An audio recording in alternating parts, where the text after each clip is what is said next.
Chapter 364. There was an uproar. Lu Narong turned her head and saw a swordsman in snow-white clothes with a sword stepping on the shoulders of the crowd. His demeanor was otherworldly. This swordsman who showed off his skills was heading towards Lu Narong. How could Lu Narong bear the humiliation of being stepped on by someone else? She silently unsheathed the famed sword at her waist. Her eyes were sharp. The handsome swordsman with a face like a peach blossom narrowed his eyes. He seemed to have sensed the sharpness of Lu Narong's aura. He made a slight turn and stepped on the shoulders of the spectators nearby to reach the base of the stage. After floating down, he could be said to be handsome. If one didn't have some real skills, one wouldn't dare to appear like him. There were crouching tigers and hidden dragons in Jianghu. If one stepped on a big pit and was pulled to the ground by a master, one would fall flat on his face. How could one still fight? Next, the two sides had to announce their names in a loud voice. They could either splash dirty water on each other or flatter each other. Next, they couldn't fight to their heart's content immediately.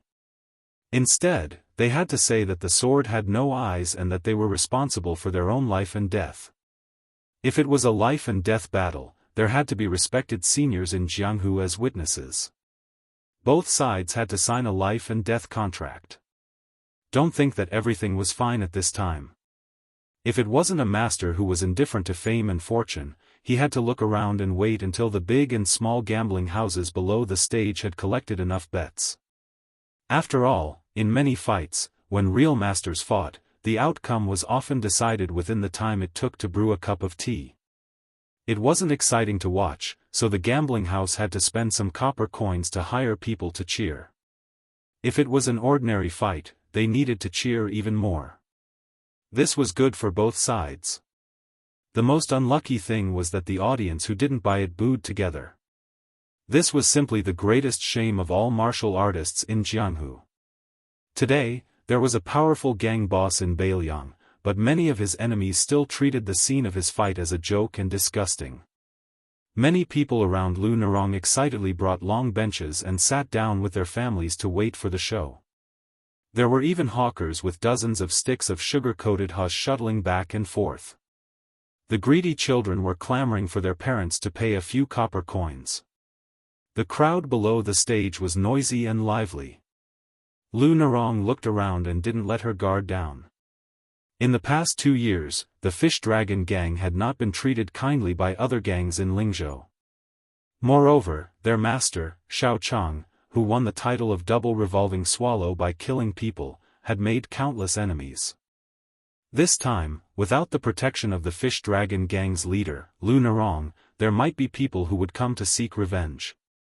No matter how big the business in Lingzhou was, there was a limit. There were dozens of sects and factions standing in this small area. Everyone wanted to take the jobs of others into their own hands. The Fish Dragon gang was now at the critical moment of resurgence. Not to mention the gangs with similar power, who were afraid that the Fish Dragon gang would become stronger. Even some big gangs wanted to trick the Fish Dragon gang. Lu Narong knew that she didn't have the confidence to ignore everyone like before, so she could only be very careful. The few strangers around her made Lu Narong very afraid. One of them was the merchants who had submitted the official documents together with her outside the city gate. For example, the Fish Dragon gang was selling expensive products like rouge and face powder, which was already considered a big deal. However, everyone knew that the real deal was the most powerful ones. Once this kind of thing was discovered, the family would be ruined. No matter how powerful the officials behind you were, once it was found out by the Bailiang army, even if you were a 4th-rank or 3rd-rank feudal official, you would be beheaded in public. Next was the horse business. Buying horses from Beimang. As for whether you would sell them to the Bailiang army or to private individuals, it depended on your own ability. In short, this business was dangerous. Not only did you need to have a good relationship in Bailiang, you also needed a reliable person with real power to help pave the way in Beimang. At this time, there was a group of horse sellers around Lu Narong. They seemed to be dressed as merchants, but they were all strong. Another group of people were openly pointing at her, not showing any signs of concealing their intentions. Lu Nerong whispered, "Be careful. Don't just watch the competition on the platform." The young men around her nodded silently. Somehow, when Lu Nerong saw a young man squatting on a pile of mud bricks connected to the mountain in the distance, holding a stick of sugar-coated haws in one hand, he lowered his head and nibbled on it, but he was not watching the competition on the platform like them. Instead, he was looking at the city wall of the Fallen Horse Pass. She was stunned for a moment, and then she wanted to cry and laugh. This guy was in a leisurely mood, not at all like a reckless warrior. Why did the general's mansion send such a person to escort the escort? Lu Nerong was not in the mood to think deeply about the identity of this young man with a saber, so she continued to look at the platform. She had to admit that the man with the Zanmadeo had amazing strength. He wielded a saber that weighed more than 40 kilograms. The swordsman in snow-white clothes had excellent swordsmanship. Under the Zanmadeo, he walked leisurely, and the sword in his hand was raised slowly. He was very relaxed, obviously holding back his strength. His swordsmanship was at least equal to her master Xiao Chang's, which made Lu Nerong want to recruit him. On the top of the mud brick wall, of course, was His Royal Highness, Su Fengnian. The candied hawthorn was sweet and tasty, and the syrup was thick and light yellow. Although it was the stingy low-quality syrup of the hawthorn, it had its own unique flavor. The candied fruit was crunchy but not greasy. With each bite, a hawthorn was crunchy. After a few bites, there was only one hawthorn left on the stick. Just as he was about to bite down, he saw a little kid squatting beside him, staring at him without blinking. It was the naughty child who competed with the black-faced swordsman on the platform. The child's family background was probably not good, but he was dressed neatly, unlike the sloppy poor children. Seeing His Royal Highness turn his head, the child hurriedly pretended to look at the fight on the platform. Su Fengnian smiled, gritted his teeth, and threw away the remaining candied hawthorn on the stick. He then stretched out his hand and handed over the other stick of candied hawthorn that he had not eaten yet. The child tilted his head and looked at the tempting candied hawthorn from the corner of his eyes. He swallowed his saliva. It seemed that his family background was very good, and he did not have the habit of asking for things from strangers. He revealed his 2 canine teeth and shook his head shyly with a red face. The child hesitated for a moment, then finally gathered his courage and made up his mind. He turned his head and looked at His Royal Highness with his eyes wide open. Su Fengnian turned his head with a puzzled expression. The child pointed at the spring thunder saber hanging from Su Fengnian's waist. Obviously, in the child's eyes, no matter how greedy he was, a stick of candied hawthorn could not compare to touching the real saber. Which child did not have a Jianghu in their heart? Su Fengnian smiled and generously took off his saber and handed it to the child. The child's eyes were filled with joy and surprise. He hugged the spring thunder saber that was not heavy at all. It was as if he had embraced the Jianghu in such a simple manner. Author's note: if the first volume's Jianghu was about Vajra finger and mysterious heavenly phenomenon lining up to reveal themselves, then the second volume would be more about Jianghu's lower class. I have to praise myself. Putting aside whether Shuizhong's writing is good or bad, it is definitely true that he is not in a hurry to write. Chapter 365. The child loved the spring thunder saber so much that he couldn't bear to part with it. Seeing that his good-looking brother wasn't stingy, he simply sat down on the edge of the mud brick wall, his feet dangling over the edge. If he dirted his clothes, he would only be nagged by his mother for a day or two. But this saber was a real saber. Perhaps he would only be able to touch it once in his life. His Royal Highness saw that the child was holding the saber and seemed to have forgotten himself. He had no choice but to reach out and gently grab the back of the child's collar and pull him back slightly, afraid that the child would accidentally fall off the wall. His Royal Highness then took a bite of the sugar-coated hawthorn and narrowed his eyes at the endless stream of people on the official road outside the city. If the water was too clear, there would be no fish. With the strict control and infiltration ability of the Bailiang army, it wouldn't be difficult to catch a few fat sheep to serve as a warning to others. However, Bailiang was originally a poor and desolate place where birds didn't even shit. It needed a large amount of real money to circulate. Li Hanlan's father, Li Gongda, the governor of Feng province, was able to become the new Bailiang's administrator. It wasn't just because this old scoundrel was Su Zhao's lackey. If one were to say that Li Gongda's method of making money make money was the second best in Bailiang, no one would dare to claim to be the best. Su Zhao once joked that if one gave Li Gongda a copper coin, it would produce one tael of silver the next day. Furthermore, in order to obtain this second-rank official position in Bailiang, which was second only to the Jidushi in name, Li Gongda, this old Pishio who plucked feathers from wild geese, had spat out a lot of real money for the first time. Rumor had it that Feng province's tycoons were drinking with their in-laws and laughed loudly, saying that in the future, it wouldn't be only Feng province that would be oppressed by iron cockly. Su Fengnian chewed on the hawthorn, his mind wandering 10,000 li. On this secret trip, he did not make a big fuss and left quietly. Other than a short and narrow spring thunder saber, he only had a few banknotes and a small bag of silver coins. All in all, he only had about 300 taels of silver. If he were in a first-class brothel in Liangzhou, he would only be able to enjoy a meal with a prostitute, and he might not even be able to enjoy himself to the fullest. Su Fengnian held a bamboo stick without any candied haws in its mouth. Seeing that the toddler obviously liked this spring thunder very much, it put its little face on the scabbard and smiled foolishly at the good-tempered big brother in front of it. Su Fengnian saw that the battle between the white-clothed swordsman and the man with the Zanmadeo on the stage had reached its climax. The crowd would not disperse for a while, so he was not in a hurry to get the spring thunder back. This child, who was looking forward to Jianghu, reminded him of a certain penniless pauper. Squatting on the wall with the bamboo stick in his mouth, Su Fengnian smiled softly and said, "You can touch it, but don't take the saber out. It's very sharp. What if your mother comes after me and beats me?" The child tilted his head and secretly winked at Su Fengnian. He deliberately raised his voice and said with a bright smile, "Of course not. My mother never beats people. She has a very good temper." Su Fengnian touched the child's little head and smiled without saying anything.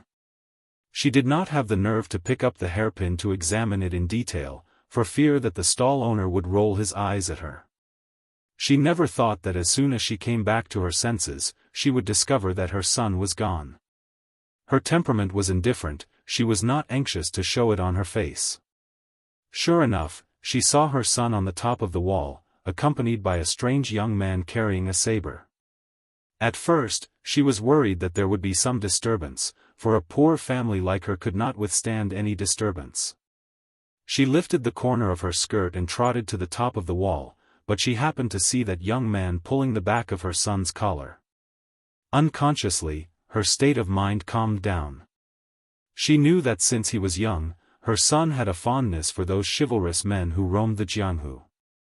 He had never once failed to participate in the martial arts competition at the old city site of Tuma Pass. Sometimes, when he heard his playmates calling him from the alley, he did not care that he was eating and would rush out. When he came back, he did not forget to finish his meal without leaving a single grain of rice behind. While he ate, he danced with joy as he told her how the chivalrous men made their moves, making her heart filled with joy. Many of the hardships that she could not speak to others were not so bitter anymore. Hearing the child's flattering, Xiao Nyang, who had an enchanting figure but was as delicate as a young lady, covered her mouth and laughed. Her eyes narrowed into crescent moons, and she restrained her expression, only hiding some charm that quietly hung on the tip of her brows. She rolled up her sleeves and saluted this good-natured young master. It was probably due to the hardships of living in seclusion these past few years that she had developed a keen intuition for all kinds of men. Whether they had ulterior motives, she could see through most of the dark tricks they used to play hard to get. The young man biting the bamboo stick in front of her was even more like a descendant of a large family than that military officer's son at Toppling Horse Pass who only knew how to pretend to be cultured.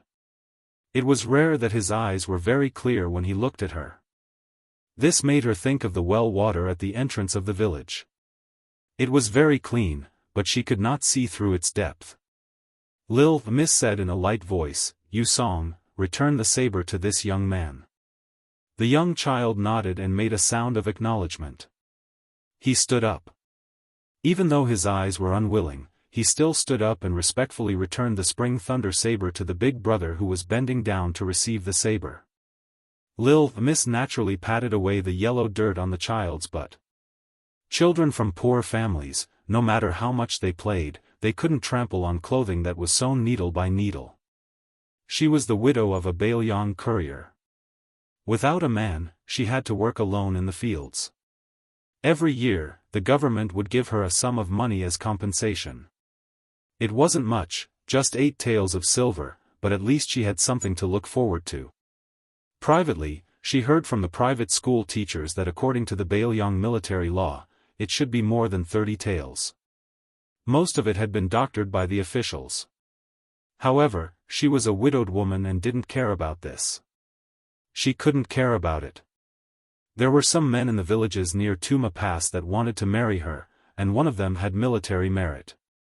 But she felt that since Yu Song had taken the surname of Zhao with his husband, she couldn't let him call a man with a different surname father. Yu Song's personality was a bit mischievous, but this was how children were. She knew a bit of words and had a broader vision than the average crude village woman. Every day, she listened to him recite the poems and books he had learned from the private school. She sat at the side and twirled the wick. She only felt that a day of hard work and life was not easy. She didn't complain about the tight but fulfilling days. On the platform of the ruins, the 2 chivalrous men fought back and forth until the sky turned dark. Most of the audience below were ordinary people who lived a stable life. No matter who they were, whether it was Tianshan Wind chasing sword, chopping horse, splitting tiger, or saber, as long as they fought energetically, they wouldn't be stingy with their applause and cheers. A total of 1 to 200 spectators cheered loudly. Many men stood on the benches and applauded. After all, they didn't need to pay half a copper coin. Those who had placed bets were relatively nervous and didn't make much noise. They only secretly clenched their fists when they saw the person they bet on making a good move. When they saw that they were at a disadvantage, they were worried. Su Fengnian didn't have much interest in watching the fight, but he didn't show any disdain. He took the lead and walked down the mud brick wall. The young woman took the opportunity to take the child's hand. She was afraid that if she stayed with this young man, she would attract the gossip of the marketplace. She didn't dare to linger on the wall. She only wanted to get down the mud road as soon as possible and leave the marketplace with her child. The village they lived in was just to the side, less than a li away. The child was grateful for his big brother's generosity. He smiled and tugged on his Royal Highness' sleeve. Su Fengnian turned his head and saw the child reach out his hand as if wanting to take his hand. Su Fengnian smiled but didn't reach out his hand. He only glanced at the young woman, whose mouth was slightly open and whose face was red. He didn't want to embarrass her, so he just pinched the child's cheek and strode away. The young woman quietly exhaled. Her face was burning hot. She glared at the child. The latter was a child as white as a thin sheet of paper. He only felt that his mother was prettier than before. She was shy but didn't know why she was blushing. Chapter 366. The fierce battle finally came to an end. If it didn't end soon, those guys who were hired to warm up the scene with a dozen copper coins would clap until their palms were red and swollen. Their voices were hoarse. It wasn't that they were dedicated to their job, but that the battle was really wonderful. The Zanmadeo in the tanned man's hand was so powerful that it could move mountains and rivers. It was admirable that he could swing the saber hundreds of times. What was more amazing was the white-clothed swordsman. With a sword in hand, his sleeves fluttered like a flying dragon, dazzling everyone. The brawny man with the Zanmadeo was sincerely convinced of his defeat. He cupped his hands and admitted defeat. He sincerely praised the swordsman. His magnanimity made the onlookers give him a thumbs up. Several brilliant swordsmen, who were infatuated with him, put their swords back into their sheaths and left. They said, "I'll go to Jiangnan Road for thousands, but I won't give you a penny when I come back." They were so confident and unrestrained that they looked like swordsmen. It was a happy scene. Before the brawny man with the Zanmadeo left the stage, an old man from a well-to-do family went up to him and tried to win him over. Lu Narong was thinking about how to get close to the brawny man with the Zanmadeo. A middle-aged manager of the fish dragon gang came up to her with a worried look and whispered to her. Lu Narong frowned. She didn't know why the lieutenant of Taoma Pass stopped them. He said that there was something wrong with the official plate. Xiao Chang even mentioned his identity as a general, but it was useless. It seems that they are destined to stay in the pass tonight, which makes Lu Narong a little uneasy. Taoma Pass is just a small pass, and the highest-ranking deputy captain here is only level 6. The one who works for the Fish Dragon Gang is level 4, and his official title is several levels higher. Although he is a military officer and is not in charge of military power, the Northern Liang Army has its own system. If they follow the vine to find the melon, they can always find all kinds of relatives and friends. A level 6 in a small pass can make a deputy captain, and under the premise that they have a lot of money, there is no reason for them not to give face. Lu Narong didn't care about the brawny man with the Zanmadeo. She quickly walked to the top of the city wall and met the sullen Xiao Chang. Obviously, he was angry. When he saw Lu Narong, he walked to the side of the official road and whispered with a bitter smile, "Something's wrong. We can't sleep peacefully tonight. Let's find a shop in the downtown area to stay. It's expensive, but we can't save this money. Each shift has 10 people, and we take turns. We'll be fine after tonight." Lu Narong was not a petty woman. She nodded and said, "Yes, it should be so." While they were talking, Lu Narong caught a glimpse of the horse dealers walking toward them. They were surrounded by an extremely arrogant and plump woman. The woman was quite old. She wore a beautiful mink fur headband. This kind of decoration was very popular in the border of Liangzhou. It could be used to keep out the cold in autumn and winter. It was also beautiful. It was known as the mink headband or the sleeping rabbit. It was first spread in Beiliang Palace. It seemed that the first commandery princess Su Jihu was the first to wear such an ingenious outfit. The lively Beiliang noblewomen also hurriedly followed the trend. The graceful woman with the mink headband was surrounded by old Daoist practitioners. She was calm and steady, and her breathing was much longer than that of ordinary people. Especially the old man next to the woman. His eyes were as malicious as an old goshawk's, and his fingers were like hooks. She didn't know what kind of martial art he practiced, but his hands had an unusual pale gold color. It was probably the dragon claw hand or some other kind of overbearing and vicious external martial art. Number 7 or 8 valiant martial artists surrounded the arrogant woman like stars surrounding the moon. Apart from her, the most redundant one was a man who wore a thick layer of makeup. He was handsome, but too feminine, without the slightest bit of masculinity. He stuck close to the woman like a little bird, looking at Lu Narong's group with a sinister and playful gaze. Su Fengnian slowly walked over. Seeing that the situation was about to turn hostile, he stopped and planned to watch from afar. Unfortunately, this detail was not only seen by the observant Lu Narong, but also by the plump woman. Her eyes lit up and the corners of her mouth curled up. She didn't even care about Lu Narong. She directly hooked her finger at Su Fengnian, her expression showing that she wanted to pamper Su Fengnian.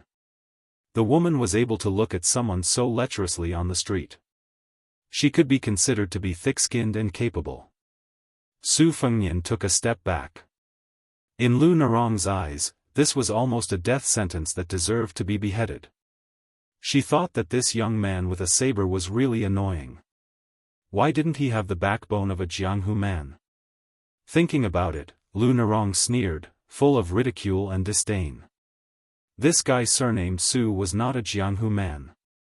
He was just a dog in the general's house, wagging its tail and begging for mercy. She thought too highly of him to put her hopes on him. The handsome man wearing makeup saw that the woman beside him was moved and his eyes turned red with jealousy. He whispered like a spoiled child, "Miss, that pretty boy is carrying a saber. These barbarians are so vulgar." The woman raised her hand and slapped the man's face. The latter held his face, his eyes full of resentment, and he was about to cry. Seeing Lu Narong and the others from the Fish Dragon gang, they all felt their hair stand on end and only felt nauseous. As a result, their disgust for the guy surnamed Su was reduced a lot. The rich woman, who raised pretty boys like she raised cats and dogs, faced Su Fengnian. Her face was hot as if the sun had risen from the west. She had fallen in love with this slender young man at first glance. She was tired of eating the pretty boys beside her who were full of makeup and powder.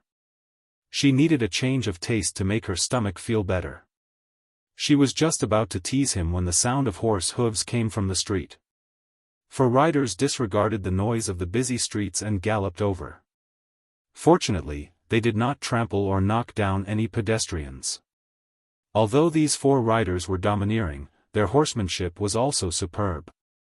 A young master in brocade jumped off his horse, but the 3 armored retainers behind him did not move. Lu Narong saw all of this and had already guessed the identity of this young man. He was Zhou Ziru, the eldest son of the deputy commander of the Toppling Horse Pass.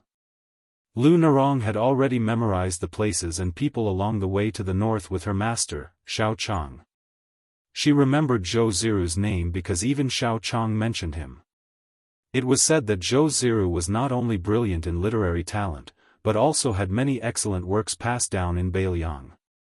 He could also draw a 3-stone bow and shoot a willow leaf from 100 paces away. His archery skills were outstanding. It should be known that 30 Jin was a Jun, and 4 Jun was a stone. To be able to draw a 3-stone bow was already a shocking amount of arm strength. If he could also ensure that the arrow was accurate, then he could directly enter Beiliang's army and become a crossbowman. Jianghu and the military were 2 sides of the same coin, but in the world, there was no ignorant brute who dared to look down on Beiliang. Lu Narong looked at Zhou Ziru. She didn't expect that after he got off the horse, he didn't talk to the woman first. Instead, he smiled at her. Lu Narong, who was caught off guard, subconsciously turned her head away. When she came back to her senses, she felt ashamed and her eyes returned to their usual coldness. In Beiliang, Zhou Ziru, who could barely be considered a seed, was happily chatting with the plump woman. Perhaps it was because this mink had a real handsome man like Zhou Ziru that she had lost interest in Su Fengnian. She just winked at him and walked through the city gate with Zhou Ziru. When they passed by the people of the Fish Dragon gang who were on guard, she didn't forget to make a show of force at Lu Narong. Zhou Ziru, on the other hand, paused his steps. Xiao Chang let out a sigh of relief. When they were outside, as long as they weren't a lone wild crane who looked down on the world with disdain, how could everything go according to their wishes? It was inevitable that they would have to face all kinds of forces several times. Afraid that Lu Narong would take a liking to him, he found a light topic and said, "This young Master Zhou is skilled in both literature and martial arts. He is a good match for our Narong." Lu Narong said bitterly, "Master, you know that I dislike this kind of official's son the most. They look amiable and refined, but in reality, they eat people up without spitting out the bones." Xiao Chang smiled and no longer teased this arrogant disciple of his. Together, they went to find a suitable inn to stay in. Generally speaking, not entering a new inn was an old rule in Jianghu. The reason was also simple. However, they were right under the eyes of the soldiers stationed at the Tumbling Horse Pass, so they didn't need to care too much about it. Finally, they found an old inn in the downtown area. More than 30 people spent nearly 20 taels of silver a night. Even Lu Narong, who had never worried about food and clothing since childhood, was a little distressed. She knew that the local regulars would only ask for less than 10 taels of silver, but to be safe, even if they were treated as fat sheep and ruthlessly slaughtered, the fish dragon gang could only pinch their noses and endure it. During this period, Su Fengnian quietly followed behind. The scene on the street made the fish dragon gang despise this young man who originally didn't belong to the same gang with a sword. They thought to themselves, "Boy, are you wearing a sword for show?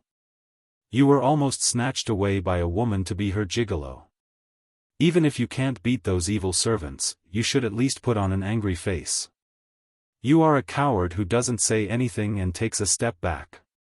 Aren't you implicating the fish dragon gang and making a fool of themselves with you?" Bah!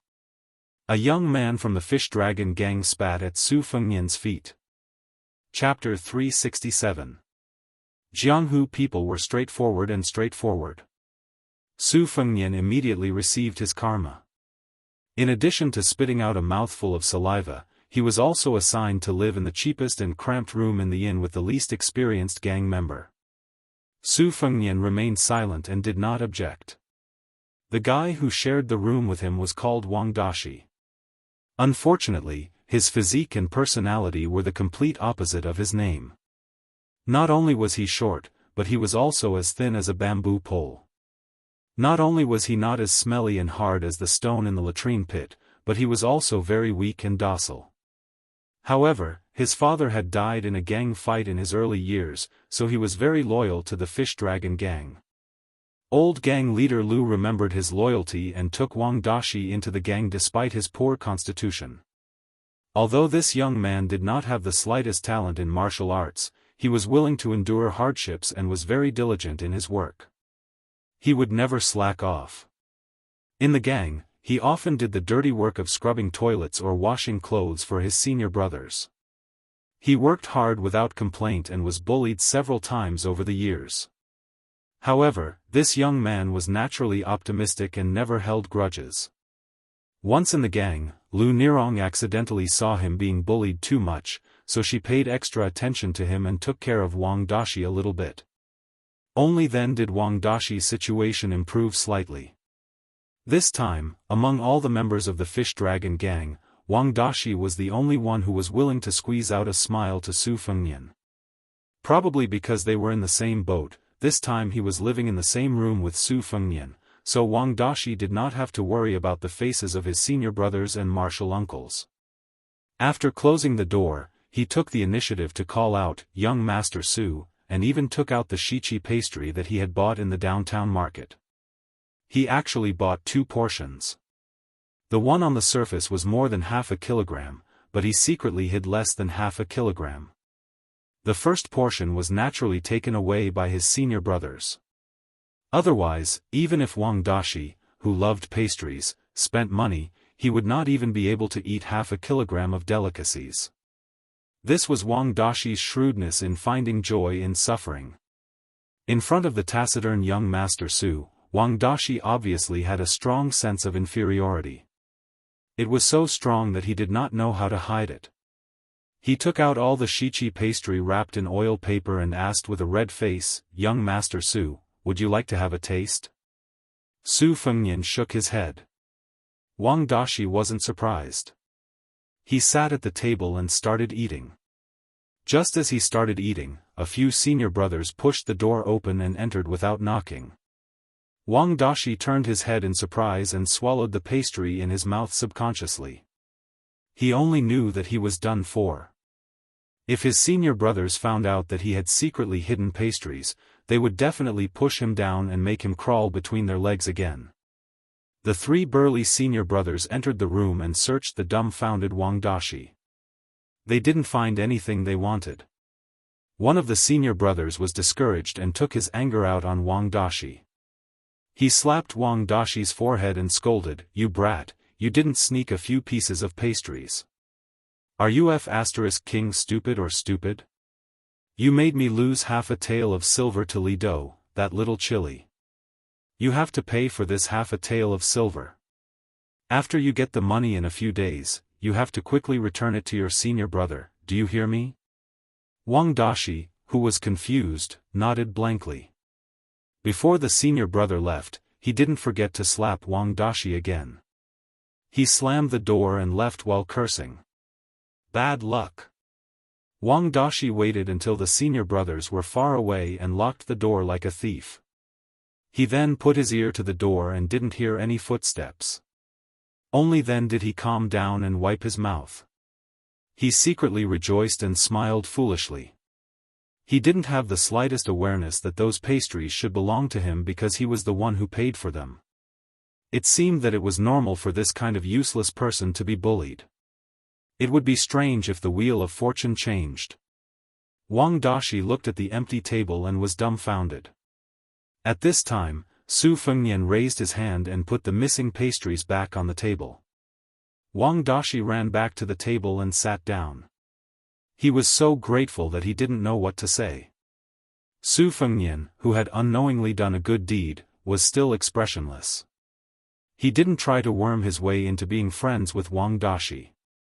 He just pulled his chair to a window seat and closed his eyes to rest like an old monk in meditation. In the first-class room, Lu Nerong, Master Xiao Chang, guest elder Gong Sun Yang, and a steward surnamed Hong were sitting on four sides of the table. Xiao Chang, who was holding two swords in a scabbard on the table, laughed softly and said, "Nerong, tell me in detail about that white-clothed swordsman's swordsmanship." Those little bastards described it vaguely and couldn't give a single clue. Lu Nerong and Xiao Chang had practiced swordsmanship for many years. Since childhood, they had been influenced by their grandfather, old gang leader Lu, who had fought against experts from all walks of life. Among them, there was no lack of experts in swordsmanship. Lu Nerong's insight was quite unique. He spoke tirelessly about several exquisite moves. Lu Nerong didn't forget to use her finger as a sword and slowly draw strokes in the air. Xiao Chang was not a swordsman who fished for fame. The most powerful thing about using two swords in a scabbard was that after being unsheathed, the mother and son swords could be used to circle around him like a pair of swallows. It could both attack and defend. Of course, this was not a superior swordsmanship, but a clever move. Xiao Chang mocked himself for not being able to enter the eyes of a swordsmanship grandmaster. However, in the eyes of the Fish Dragon gang, this was an extremely mysterious ability. Even the experienced and knowledgeable Lu Nerong sincerely admired him. After practicing swordsmanship for more than 10 years, she could only make a single sword circle within a range of 3 feet. Moreover, it looked good but was useless. It was completely useless in a fight. Xiao Chang was one of the few masters in the Fish Dragon gang who could be ranked at the top of the second rate in the Lingzhou Wulin. He was not far from the front line of old gang leader Lu.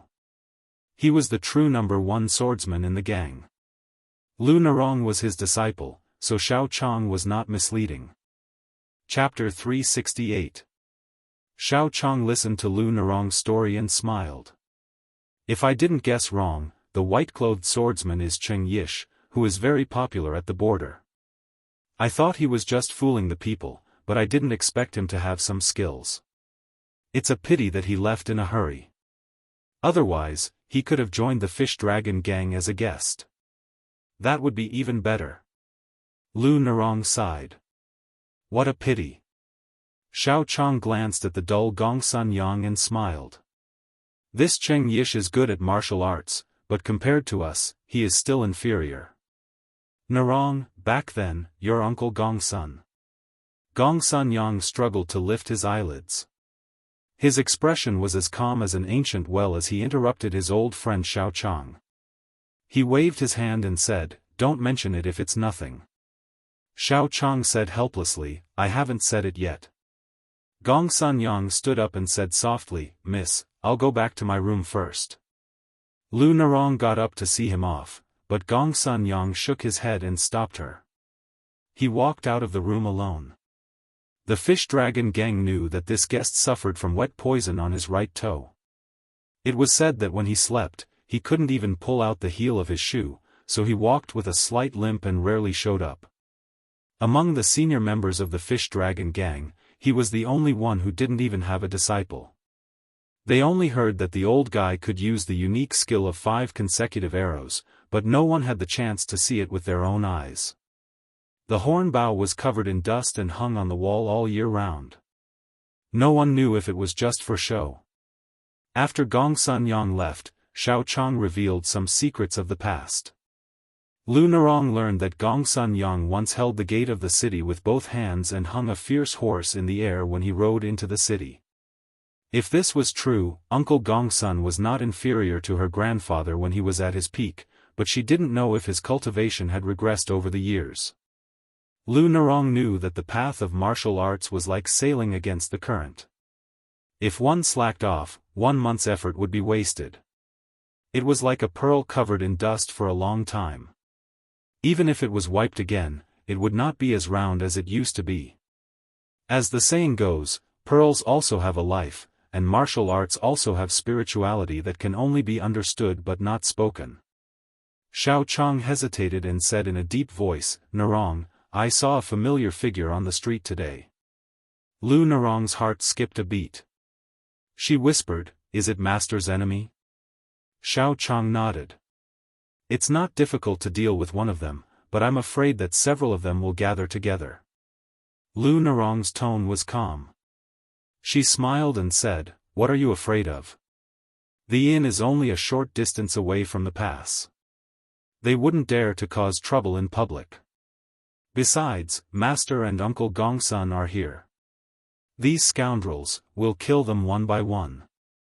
If 2 come, we'll kill a pair. If 3 come, we'll kill them all." Xiao Chang was also affected by Lu Narong's tone, and a heroic spirit that was once covered by the aura of dusk welled up in him. He laughed and said, "We practice the sword, so we should have this heroic spirit. Ni Rong, your cultivation will definitely be higher than mine in the future." Lu Narong smiled.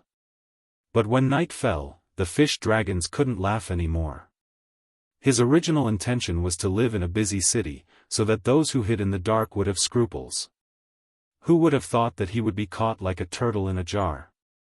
Lu Narong stood by the window, her face pale. The torches outside the inn lit up the night like it was daytime. There were as many as 3 forces that had designs on the fish dragons. One of them was the enemy of the second leader, Xiao Chang. There were 5 or 6 people, and they didn't ride horses.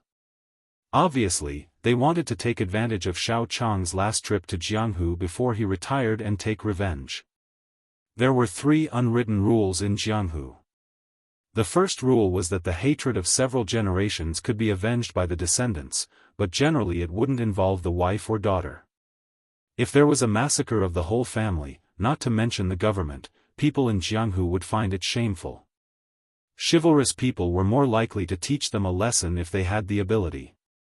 The second rule was that a master for a day was a father for life. Not to mention the slave of 3 surnames, who changed his master at will. Even if he changed his master, no matter what the reason was, it would be a stain for life.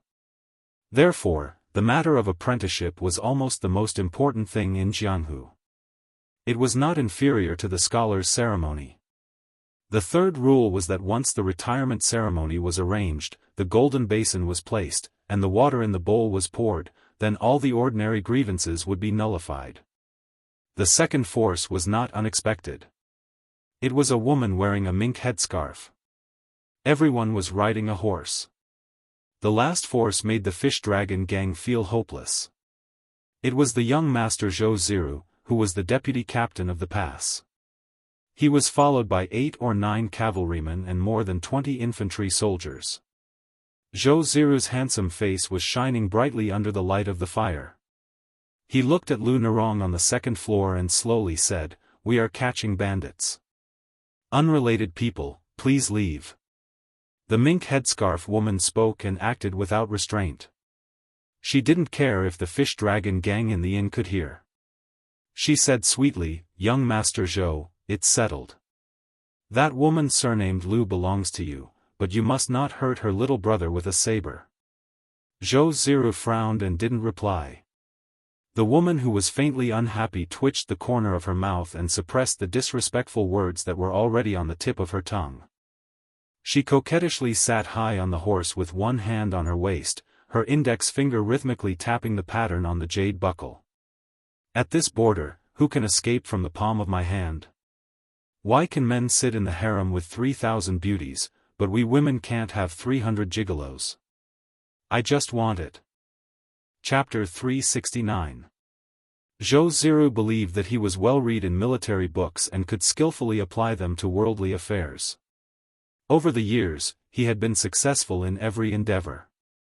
Not only did he become the chief advisor of Vice Captain Zhichang's father, he also gave advice and advice. He also personally set up traps, causing many famous bandits to fall in the pass. Just the reward alone was more than 2,000 taels of silver. Zhou Ziru ignored his father's heartache and distributed most of the silver to the soldiers of Tuma Pass who worked for him and his father. Although he was the most powerful young master in the pass, because a rabbit does not eat the grass near its burrow, his reputation among the common people had always been good. This time, casting a large net against the fish dragon gang was only a temporary idea. 3 days ago, a few people from Lingzhou found one of Zhou Ziru's friends and had a banquet. During the banquet, they said that they wanted to kill a member of the fish dragon gang named Xiao Chang. Zhou Ziru originally did not want to participate in this kind of Jianghu vendetta, but those people from Wulin were very efficient. They detained a bandit who had fled to the vicinity of Tuma Pass and handed him over to young Master Zhou without saying anything. Zhou Ziru saw that they only wanted the fish dragon gang to stay in Tuma Pass for one night and did not need to personally do the dirty work, so he agreed. Who would have thought that when the fish dragon gang arrived, they would take out a personal letter from the former weapons supervisor of Bailiang. This caught Zhou Ziru off guard and he immediately regretted that these people did not know the severity of the situation. However, Zhou Ziru knew that it was not easy to accumulate the reputation of young Master Zhou of Tuma Pass and did not want to ruin it. He could only force himself to play the bad guy and stop the fish dragon gang. However, he had secretly prepared to let his trusted subordinates lead the troops to intervene once the two groups of people started fighting. At dusk, he met the woman with the mink headscarf who was a frequent visitor of Tuma Pass. After a secret conversation, Zhou Ziru changed his slightly conservative original intention and decided to make the fish dragon gang suffer a big loss. Not only did he want to accept the original Jianghu favor, but he also wanted to take the profits from the goods that belonged to the fish dragon gang. Of course, he did not want to have a falling out with the general who was already a false-rank Beimang official. Instead, he personally led people to the Beimang to finalize the deal. With the mink headscarf as the middleman, Zhou Ziru would not hesitate to hand over the money earned from the fish dragon gang. In this way, young Master Zhou could be considered to have established a connection with the former weapons supervisor. As for the lives of the dozens of people in the fish dragon gang, Zhou Ziru could only apologize in his heart. Moreover, his wishful thinking was not just about killing 2 birds with 1 stone. Sitting high on the horse with an indifferent expression, Zhou Ziru looked up and quietly made a hand gesture.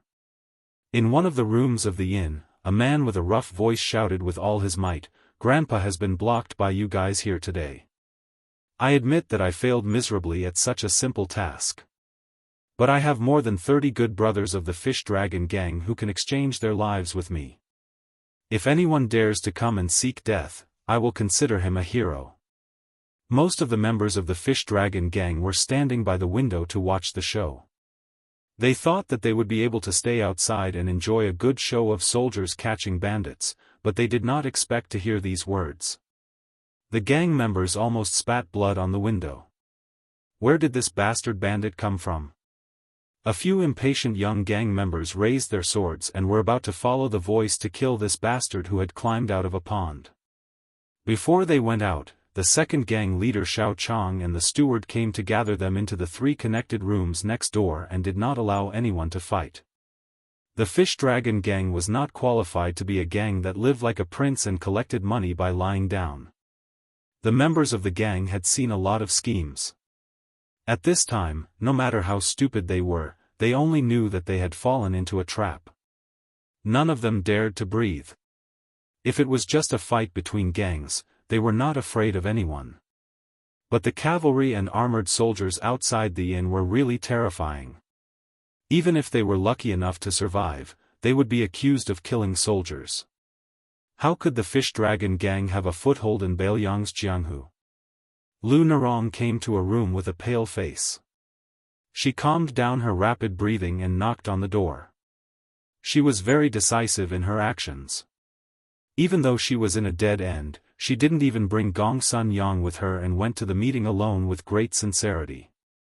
She wanted to see who was in the inn who wanted to drag the fish dragon gang into the mire of eternal damnation. Lu Narong hoped that these people only wanted the money, but she knew in her heart that there was an 80 to 90% chance that they wouldn't be able to settle this matter with money. Lu Narong was shocked. Her body leaned back as a blade broke through the door. Lu Narong could even clearly see that the blade was only an inch away from her face. The person in the room didn't succeed in his attack, so he decisively put away his saber and kicked the door. Before Lu Narong's delicate body fell to the ground, she slapped the ground with one hand and spun her body, dodging the door. Standing in the corridor, her face was ashen. She saw a sloppy young man carrying a saber on his shoulder walk out of the room. The young man sniffled and looked at Lu Narong. After exchanging glances, he laughed and said, "If I knew it was a delicate girl, I would have held back." Lu Narong suppressed the anger in her heart and tried to ask calmly, "Why did you frame the fish dragon gang?" Although the young swordsman was frivolous, like an ordinary rogue who flirted with women in the marketplace, the way he looked at people and the way he held the blade shocked Lu Narong. He was indeed an elite soldier in the Bailiang army. She remembered that her grandpa, old gang leader Lu, said that the difference between military officers and martial artists in Jianghu was that they might have blood on their hands.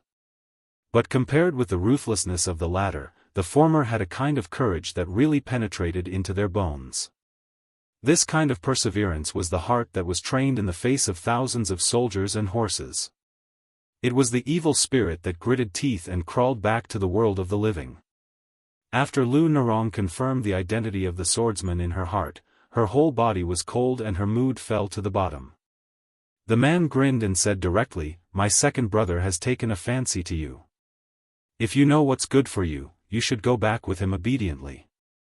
My second brother wants me to tell you that if you are willing to be his woman, the fish dragon gang will lose more than 30 people. With my second brother's help, the fish dragon gang will be able to go to Bailiang and Baimang unimpeded in the future. It can be considered a blessing in disguise. Just take it as my second brother's betrothal gift.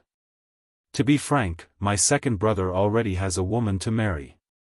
Miss Lu, you can just be a concubine without any status. Don't feel wronged. In fact, it's the fish dragon gang that has climbed up the social ladder.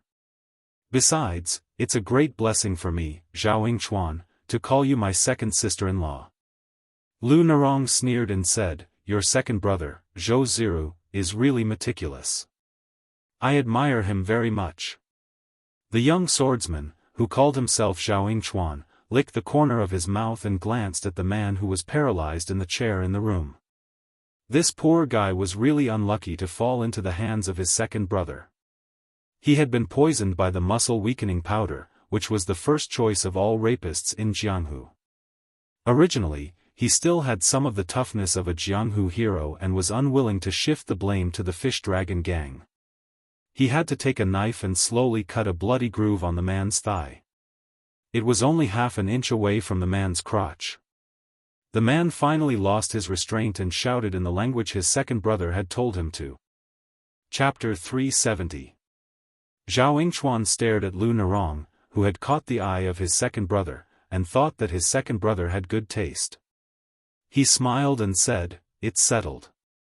I'll have to trouble second sister-in-law and Zhao Yingchuan to leave through the back door.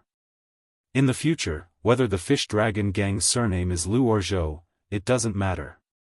Second brother naturally has the ability to make the fish dragon gang one of the top gangs in Lingzhou.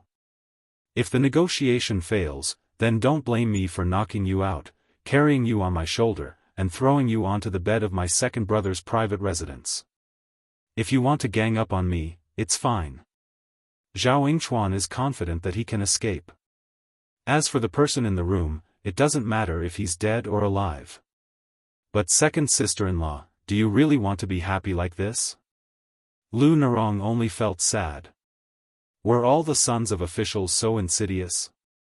Zhou Ziru was only the son of a secondary rank 6 rank deputy captain, and he was already so calculative. Wasn't the cooperation between her grandfather and the son of the weapons supervisor even more like asking a tiger for its skin? Could it be that it was a trap set by the fish dragon gang's mortal enemy and the general's residence from the beginning? Lu Narong took a deep breath and calmly said, "If you can leave the inn alive, tell Zhou Ziru to eat shit." Zhao Yingchuan, who was carrying the blade, gave her a thumbs up and praised, "Second sister-in-law is so elegant. I only hope that you'll be so likable in second brother's bed tonight." Originally, according to Zhou Ziru's plan, Zhao Yingchuan would let the criminal pour dirty water and talk to Lu Narong before leaving. It would be best if Lu Narong was willing to give in. If she didn't, Zhou Ziru would personally lead the troops to break into the inn and arrest her. The biggest backer of the inn was young Master Zhou, so he didn't need to spend a single favor. As soon as Zhao Yingchuan finished speaking, he didn't rush to retreat, probably because things were going well. Instead, he ran wildly in the corridor with his blade, rushing toward Lu Narong. When he was 10 steps away, he jumped to the wall, tapped the tip of his foot, turned to the other wall, and bounced toward Lu Narong again. His speed was much faster than before, and he had the advantage of being on the high ground. He quickly chopped down with his blade, showing no affection of a future uncle and sister-in-law. Lu Narong raised her arm to block. What a bright sword! She was indeed the granddaughter of gang leader Lu. This autumn water long sword was enough to make ordinary martial artists drool. After the blade and sword collided, Zhao Yingchuan grinned and said, "Get out of my hand." Lu Narong's entire arm was numb, and she took 2 steps back. Zhao Yingchuan, who had landed on the ground, did not show any mercy.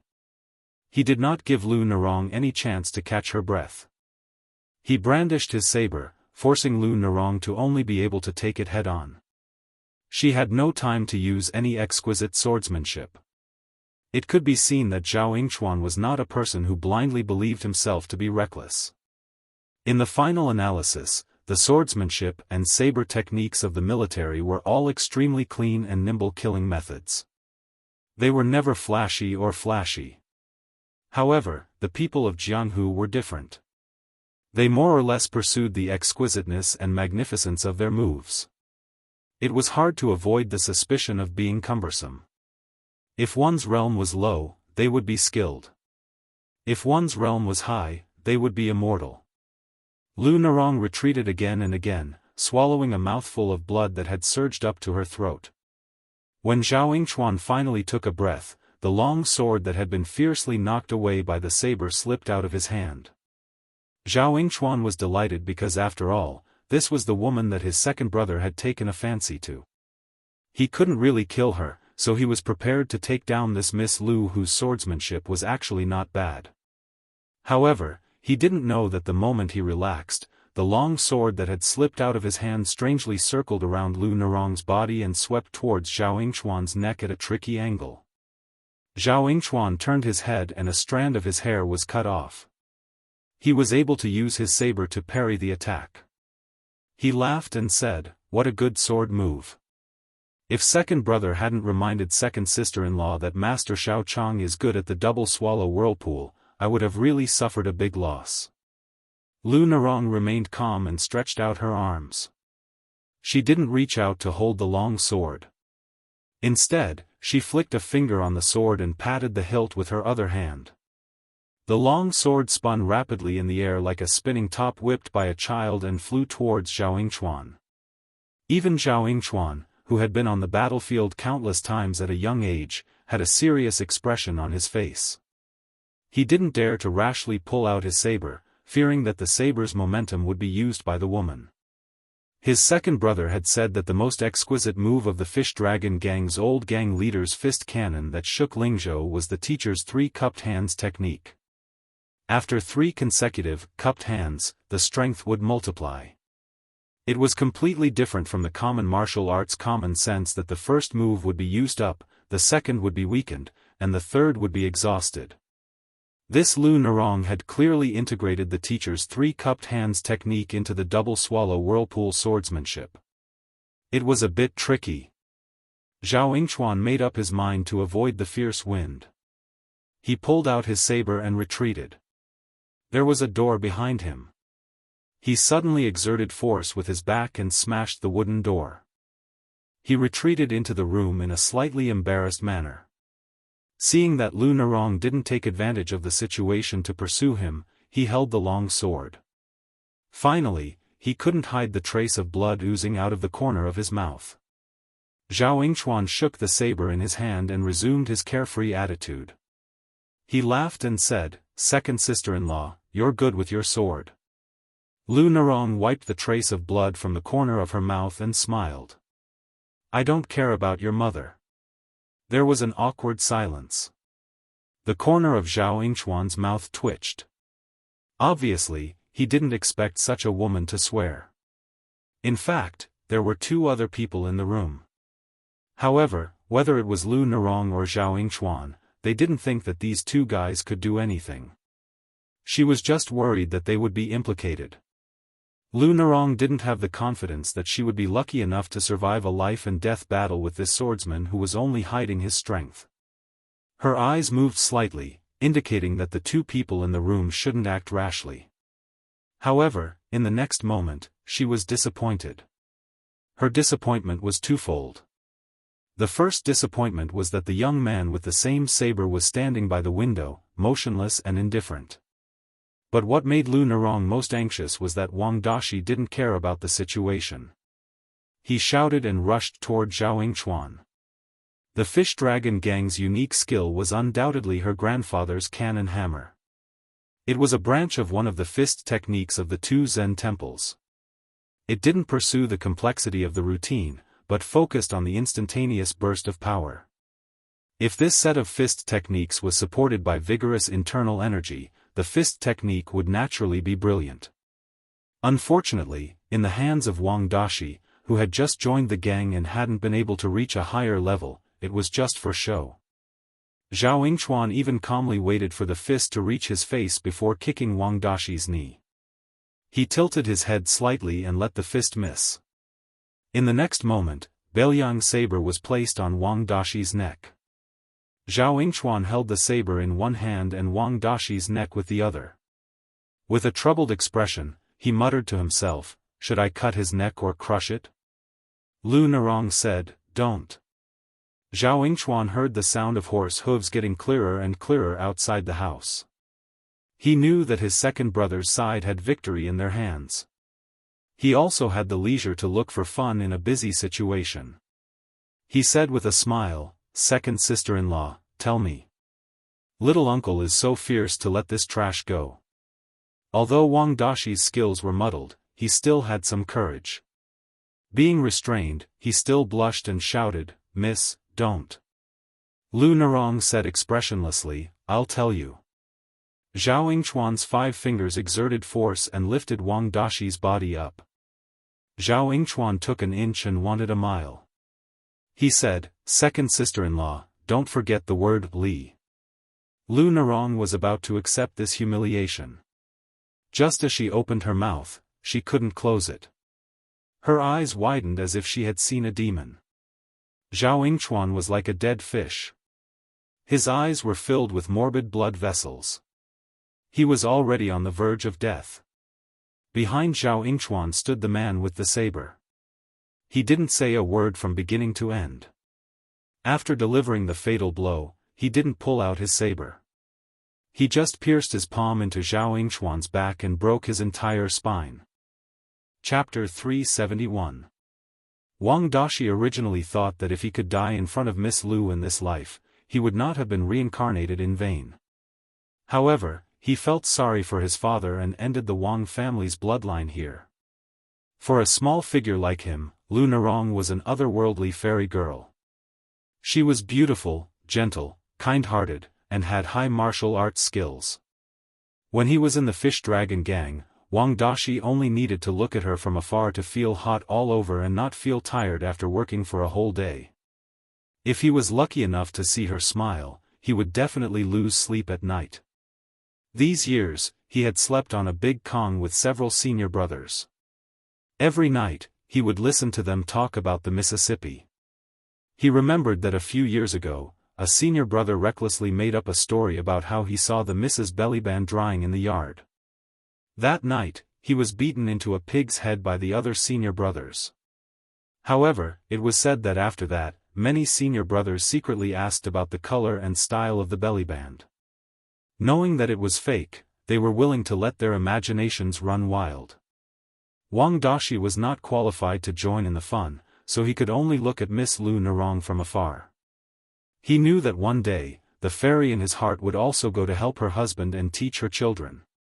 Some time ago, he heard from his senior brother that the old gang leader had found a son from a rich family for the Mississippi. Wang Dashi was a little sad and envied his father for being able to fight to the death for the fish dragon gang. Su Fengnian let go of the body that had lost the support of the spine, bent down, and squatted down.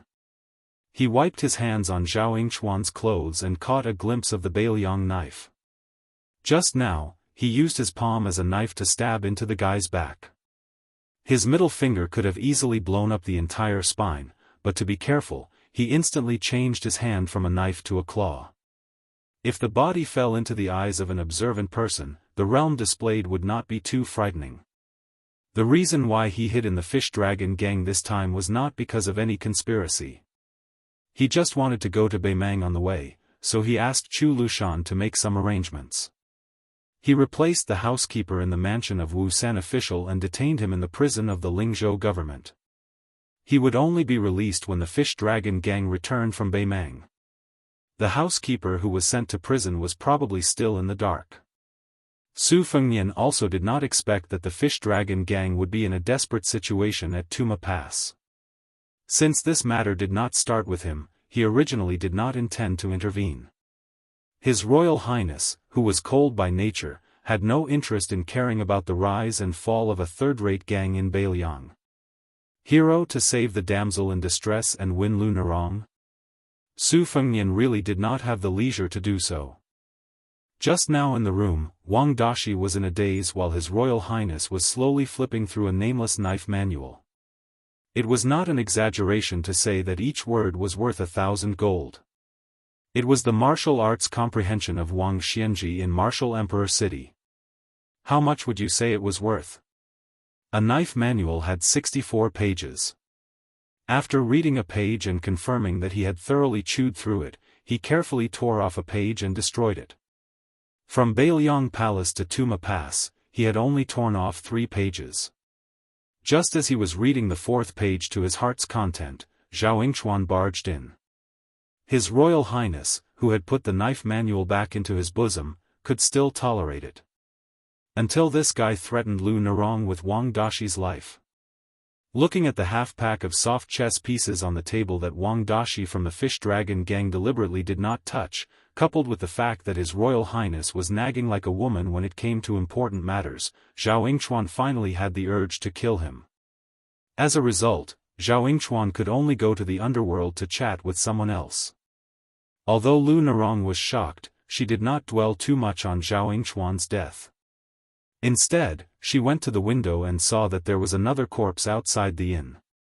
There was an arrow in the chest. Obviously, Gong Sun Yang had acted as a deterrent and found a mortal enemy of Shao Chang to take the initiative to kill him.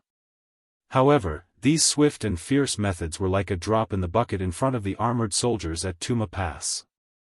After Su Fengnian sat down, he picked up a piece of pastry and put it in his mouth, chewing it slowly. He slowly said, "What about the goods in the cart?" It was not easy for Lu Nerong's impression of him to change a little, but as soon as he said this, it immediately changed back to its original state. Lu Nerong was burning with anxiety. She racked her brain but still could not think of a foolproof plan to bring the Fish Dragon gang out of the quagmire. She had no time to care about this unscrupulous man. She saw that Gong Sun Yang had nailed arrows into the ground in front of the horses, finally temporarily blocking the advance of the armored soldiers at Tuma Pass. It was impossible to escape. Zhou Ziru had personally led more than 10 elite cavalrymen. With this person's careful calculation, he must have arranged a series of traps in the backyard. The fish dragon gang had more than 30 people. As long as a dozen or so archers chose a good position, they would be able to drag the fish dragon gang down. At that time, only a few fish would escape the net. Facing Zhou Ziru's cavalrymen and the other two forces, Shi, Xiaochang, and Gong Sun Yang would not be able to escape the miserable fate of being slaughtered. Lu Narong was faced with a dead knot created by several pairs of hands. Even if she had delicate hands, how could she untie it? Xiao Chang walked into the room and saw the dead body at Wang Dashi's feet. He frowned. When he saw the Bailiang knife in the corpse's hand, he sighed and mistakenly thought that it was Lu Narong's work. He thought that since Lu Narong was determined to do this, he would die tonight. However, when Wang Dashi saw the high and mighty second gang leader arrive, he was grateful for young Master Su's life-saving grace. On the other hand, he was afraid and instinctively explained, "It was young Master Su who helped me kill this person." Of course, Xiao Chang did not believe him. His eyes drifted to Lu Narong, who had turned around by the window. The latter nodded. Xiao Chang thought for a moment and said angrily, "Young Master Su, do you know that this person is a Bailiang soldier? How dare you kill him? The fish dragon gang will never associate with you. Get out and ask for punishment from the government." Xiao Chang's righteous words could be heard both inside and outside the inn. When Zhou Ziru heard the news, his face became gloomy. Zhao Yingchuan was his sworn brother and had a bright future in the Bailiang army. Over the years, the Zhou family had spent at least 4,000 to 5,000 taels of silver on their sworn brother. Not to mention, Zhou Ziru's father, who was the deputy commandant, had secretly done many favors for Zhao Yingchuan in hopes that in the future, Zhou Ziru and Zhao Yingchuan would be able to complement each other in the Bailiang frontier army and have a meteoric rise together. Who would have thought that they would die in their own territory? This made Zhou Ziru furious. He raised his head and said angrily to the archer of the fish dragon gang, "Old man, if you dare to stop me again, I will make sure you bring disaster to your whole family." Xiao Chang's original intention was to transfer the anger outside the inn to young Master Su. He did not know the inside story of the machete man Zhao Yingchuan, so he added fuel to the fire and made Zhou Ziru determined to bury the fish dragon gang with his brother.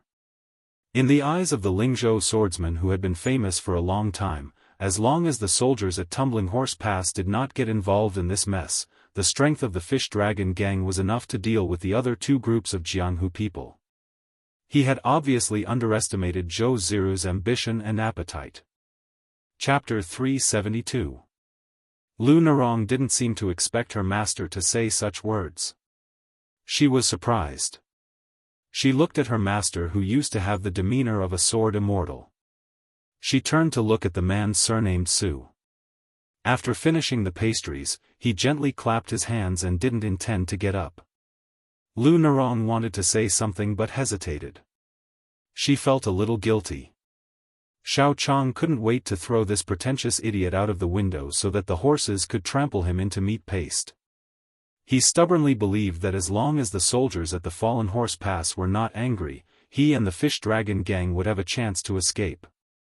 Su Fengnian saw that the number one swordsman of the fish dragon gang was a little flustered and exasperated, so he calmly said, "Don't be in such a hurry to divert the trouble. The most important person in today's trap is not your enemies, but Zhou Ziru of the Fallen Horse Pass. This guy not only wants to take more than 30 heads of the fish dragon gang in exchange for military merits in suppressing the bandits, but also wants to seize control of your disciple Lu Narong and control the fish dragon gang. Fortunately, he has a place in Lingzhou, the hinterland of Bailiang, and it will be much easier for him to do some shady business in the future. Zhou Ziru seems to be doing things very well. He will definitely eliminate the fish dragon gang. Lu Narong is beautiful and has the identity of the future leader of the fish dragon gang. She can protect herself and seek wealth in the chaos. Vice leader Xiao Chang is already so old. Do you think he will sell his ass to Zhou Ziru? Or do you want to be a servant girl for young Master Zhou to perform a sword dance? Wang Dashi looked at the calm young Master Su and then looked at gang leader Xiao, who was so angry that his arm was trembling. Wang Dashi's expression was strange. Xiao Chang already hated this man surnamed Su to the bone, but after hearing the shocking inside story, he looked at Lu Nerong. After seeing her nod, his heart was as dead as ashes. Then, as if he had grasped at a life-saving straw, he turned around and saw that there was no one outside the room. He turned his head and whispered, "Nerong, I have worked for the Fish Dragon Gang for 20 years. I have been cautious and conscientious. Have I ever done anything to betray the name of the Fish Dragon Gang? Moreover, you and I are master and disciple, and I have taught you swordsmanship wholeheartedly. Have I ever had the slightest selfish intention of teaching my disciple to starve the master to death? Master knows that you would rather die than live in dishonor, but this matter involves the century-long plan of the Fish Dragon Gang. Even if you are wronged, you still have to swallow your pride. As long as you have a connection with Zhou Zizu, the Fish Dragon Gang won't have to worry about financial resources in the future. Taking a step back, as long as we leave Falling Horse Pass, it won't be too late for you and me to fall out with Zhou Ziru. Where there's life, there's hope. Master can promise you that when the time comes, even if I have to risk my life, I will definitely help you get back at Zhou Ziru. If you don't believe me, Xiao Chang can swear to the heavens." Hearing this, Wang Dashi was stunned. This deputy leader used to be so heroic and heroic.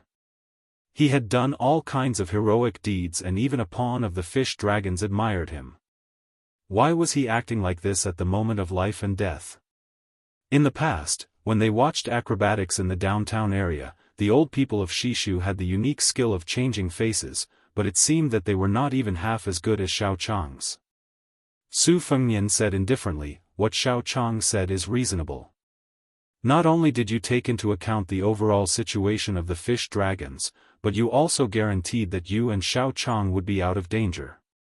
You have put a lot of thought into this. I think old boss Lu will be extremely grateful after this. He might as well marry his granddaughter to Hero Xiao. This old man and his young wife are a match made in heaven. I congratulate the two of you first." These words were so vicious. Thinking about how he wanted Xiao Chang to sell his ass to Zhou Ziru and how he coquettishly played a sword dance, His Royal Highness's eloquence had obviously reached a very high level. Even Wang Dashi, who was usually the most docile and patient nobody, wanted to slap Xiao Chang a few times when he saw the so-called hero Xiao Chang's sanctimonious and ugly face. Su Fengnian did not forget to turn his head. He glanced at Lu Nerong and asked, "Miss Lu, what do you think of this marriage? When the time comes, don't forget to send me a wedding invitation."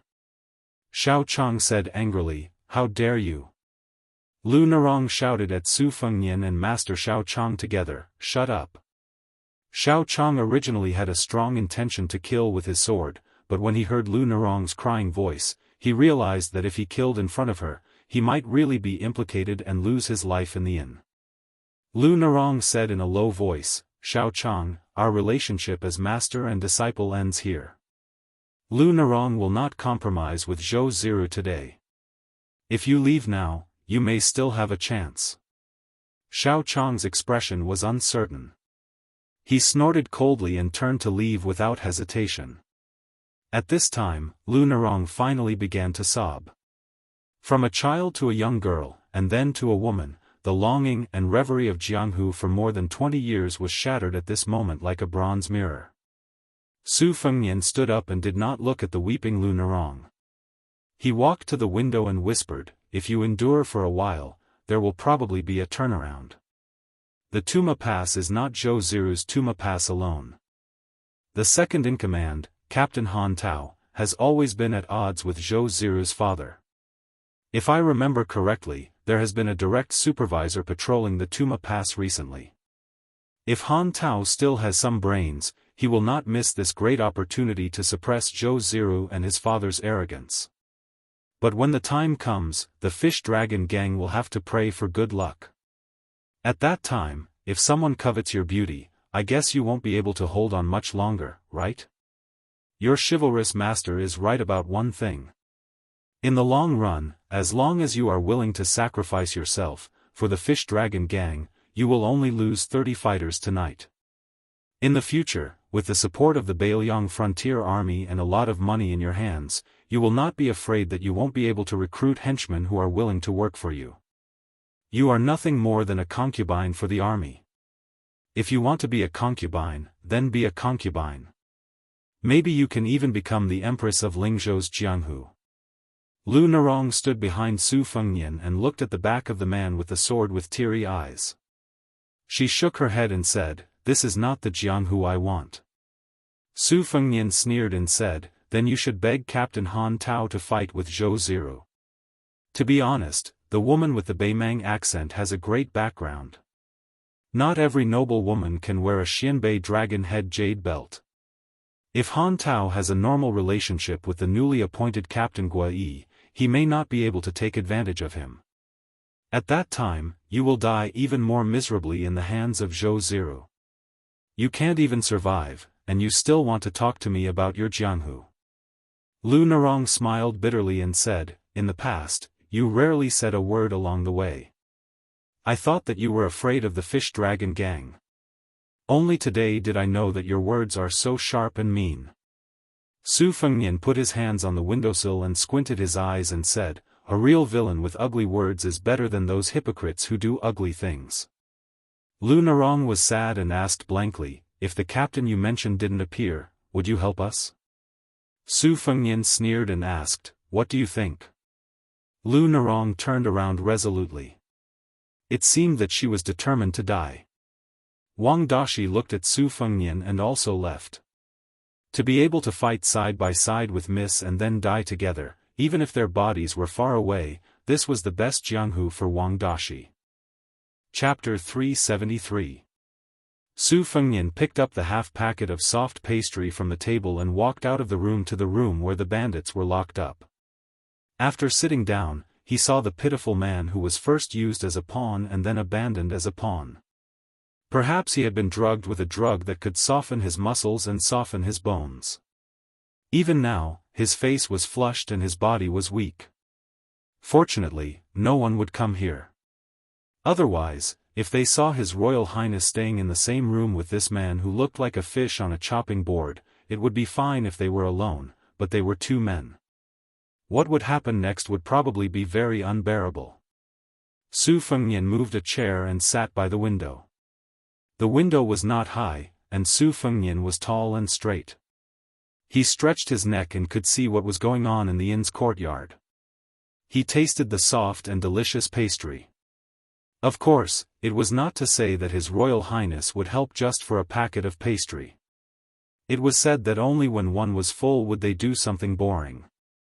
At that time, His Royal Highness did not even eat. It was just that Wang Dashi was the only one in the Fish Dragon Gang who was sincerely close to His Royal Highness. There was no utilitarian motive. Moreover, Zhao Yingchuan's behavior was too improper. As for what would happen to Lu Nerong, Su Fengnian would not take the lead. This matter was originally the fate of the Fish Dragon Gang, and it was Lu Nerong's destiny as the future leader of the Fish Dragon Gang. To put it bluntly, with His Royal Highness background, if he was in a hurry to stand up for Lu Nerong, then wouldn't Pei Nanwei just throw a flirtatious glance at him, and Su Fengnian would have to bring tens of thousands of cavalrymen to fight with the king of Jing and in the Central Plains? As the ancient saying goes, kindness begets enmity begets kindness begets kindness begets kindness begets kindness begets hatred. Su Fengnian slowly ate the pastries, not paying any attention to the bandit's suspicious gaze. He was thinking about the little pawn Wang Dashi, who had just crossed the river.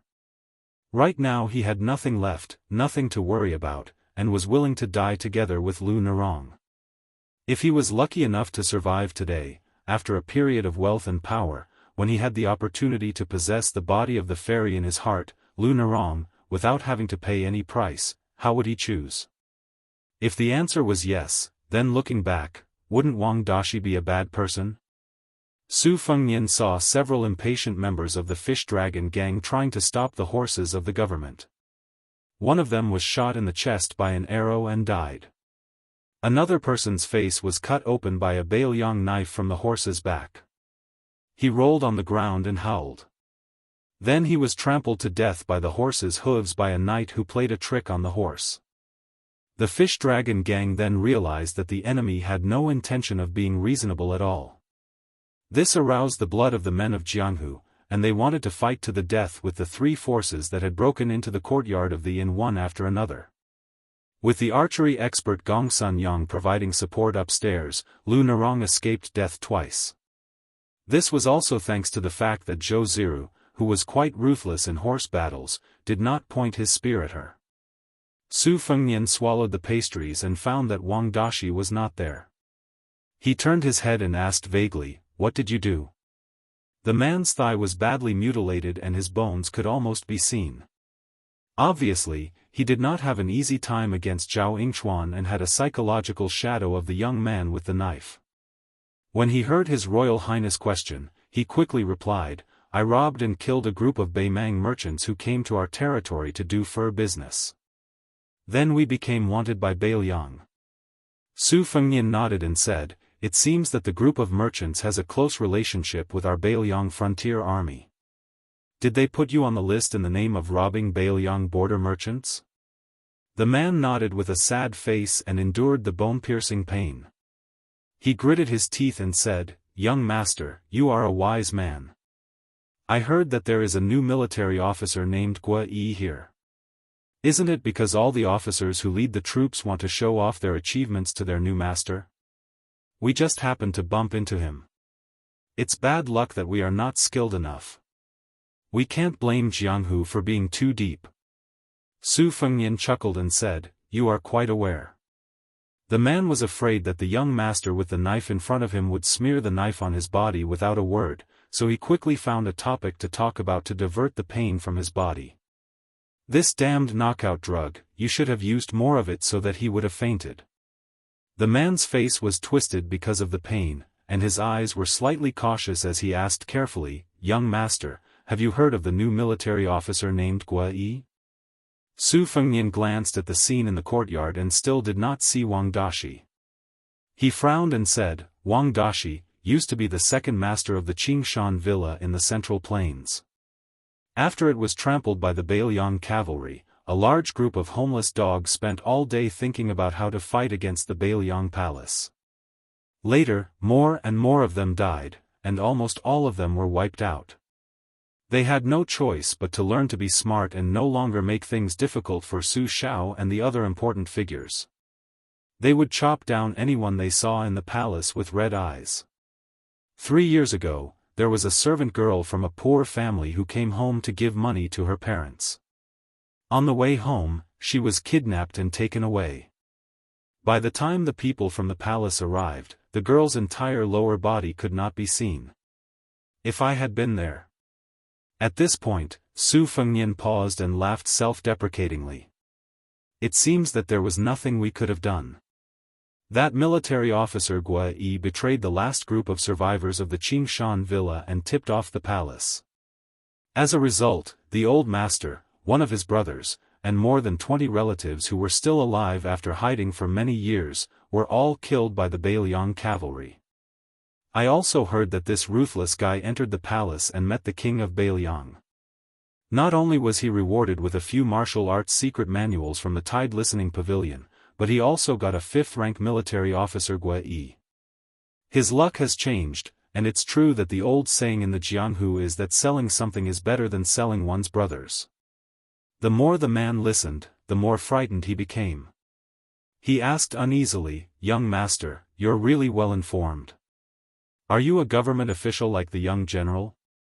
Su Fengnian smiled and said, "I'm closer to the fish dragon gang now." The man's leg bled even more. His hands gripped the arms of the chair tightly, and his head was covered in cold sweat. He forced a smile that was uglier than crying and said respectfully, "Young master, you have an impressive appearance. I can tell at first glance that you're a man of great fortune. After surviving this disaster, you'll definitely achieve great things." Su Fengnian finally saw Wang Dashi show up in the courtyard downstairs. The fish dragon gang had already lost 6 or 7 hot-blooded men, including the one who had checked into the inn at dusk and spat at the feet of His Royal Highness. He was the last corpse lying on the ground. He was stabbed diagonally in the chest by a spear, and then his head was cut off by another knight who skillfully cooperated with him. If the previous few people fought with their lives on the line, then this guy didn't take his life seriously at all. After all, if he went forward, he would die. With several bloody corpses on the ground as an example, if he ran forward to show off his courage, he would die in vain. When he was killed by a spear and a knife, there was no one beside him except for Lu Narong. Fortunately, Wang Dashi, whose legs were trembling for a long time, kept punching his legs and even slapped himself twice. Only then did he finally manage to get his trembling legs to listen to him. He shouted loudly to boost his courage. Halfway through, he picked up the sword of a senior martial brother and charged into the formation. He closed his eyes and slashed wildly. Those people who had killed their way into the inn probably found it funny, so they were not in a hurry to get rid of this kid who did not pose the slightest threat. Lu Narong looked around and found no one else except for the enemy. When the members of the fish dragon gang behind her looked at her, they all lowered their heads and retreated in fear. Upstairs, Gongsun Yang shot 31 arrows. At first, he killed 4 people with 6 arrows, but none of them were soldiers of the Tumbling Horse Pass. Later, he realized that there was no room to maneuver, so he began to capture the leader first. However, all the arrows were easily caught by the old man raised by the mink woman. Gongsun Yang knew that even if the old man was not a top master in the Vajra realm, he was not far from it. He stroked the big horn bow and then broke the bowstring. Then he slowly went downstairs, limping silently behind Lu Narong. Zhou Ziru, who had not dismounted from the beginning, turned his horse around and leisurely and arrogantly circled around with his horse. He looked down at Lu Narong, who was covered in blood, and the corners of his mouth raised in a gloomy arc, with great satisfaction and pride. Su Fengnian said to himself, "Here he comes." The man on the chair didn't hear him clearly, so he whispered to himself, "Young master, I snatched a yellowed knife manual a few years ago. I can't read, so I went to a brothel and kept a literate girl for 2 months. I opened the manual word by word and memorized it. If you want to learn it, you can take me out of the inn, and I can slowly dictate it to you." Chapter 374. Su Fengnian's back was facing the door. He seemed to be absent-minded and did not hear the man's tempting offer. An untimely rumble of horse hooves came from afar. It was abnormally ear-piercing to Zhou Ziru's ears. Zhou Ziru, who had always been confident, turned his head to look. In the dark night, a string of torches stretched out like a mountain. No less than 100 riders had suddenly arrived. The leader of the group was a middle-aged general dressed in armor. He had an extremely unfamiliar face, but judging from his armor, he was at least a 5th-rank general in the Northern Liang army. This was definitely not an existence that could be shaken by the vice-captain of the Toppling Horse Pass or the Hanging Bow commandant. What made Zhou Ziru feel even more uneasy was that there was a rider beside this general. It was Captain Chong, who was second only to his father at Tumbling Horse Pass. Han Tao, who was riding his horse straight into the inn, glanced at Zhou Ziru and sneered, "TSK, Zhou Ziru, you have great ability. Is your father Deputy Captain Zhichong or are you Deputy Captain Zhichong?" The last word, was obviously raised in pitch. Many people liked to say this when the upper echelons of the bureaucracy suppressed people. Zhou Ziru lowered his head and cupped his hands. A hint of viciousness flashed through his eyes as he said calmly, reporting to Captain Han, "There are bandits colluding with the Lingzhou fish dragon gang. I heard the news and received permission from Deputy Captain Zhichong to bring my troops to the inn. I was afraid that these bandits would escape. If there was anything wrong during this time, I sincerely hope that Captain Han can tell me. I am willing to accept any punishment." A rider slowly stepped into the inn.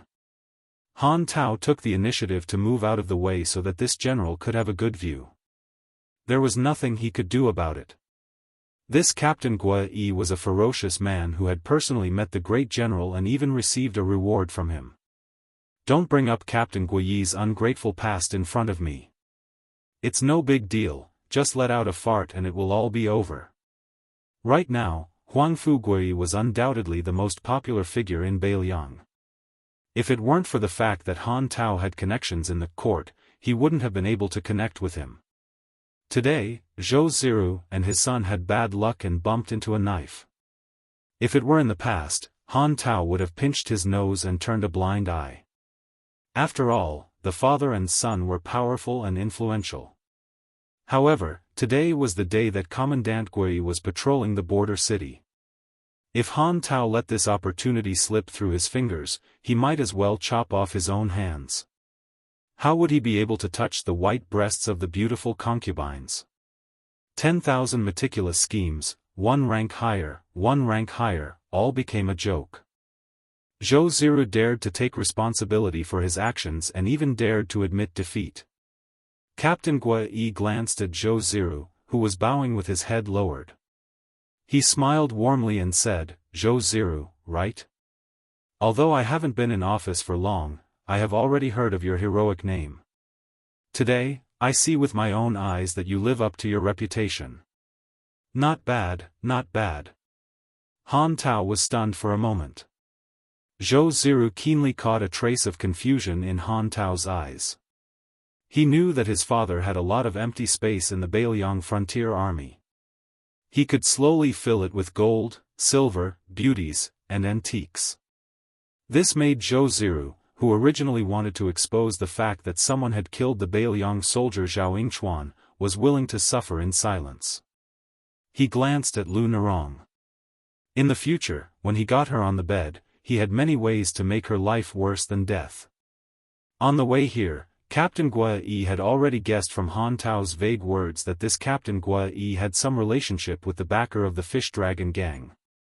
He threw a glance at Han Tao, smiled slightly, and left first. Zhou Ziru followed closely behind. The mink-forehead woman looked unhappy, but the five-clawed golden old man beside her whispered in her ear. Only then did she leave angrily. The Jianghu people who came to seek revenge on Xiao Chang immediately scattered. The thunder was loud and the rain was not light, but at least not everyone was drenched.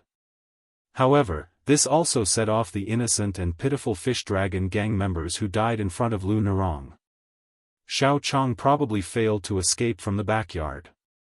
He came to the front yard with a calm face, coughed lightly, and ordered the gang members to come back to their senses and clean up the mess. Facing Lu Nerong's cold eyes, the second leader's face was not red and his heart was not beating fast. "You are just a little girl who has not yet been in power, and you are also my disciple. What can you do?" Lu Nerong walked back to the inn in silence.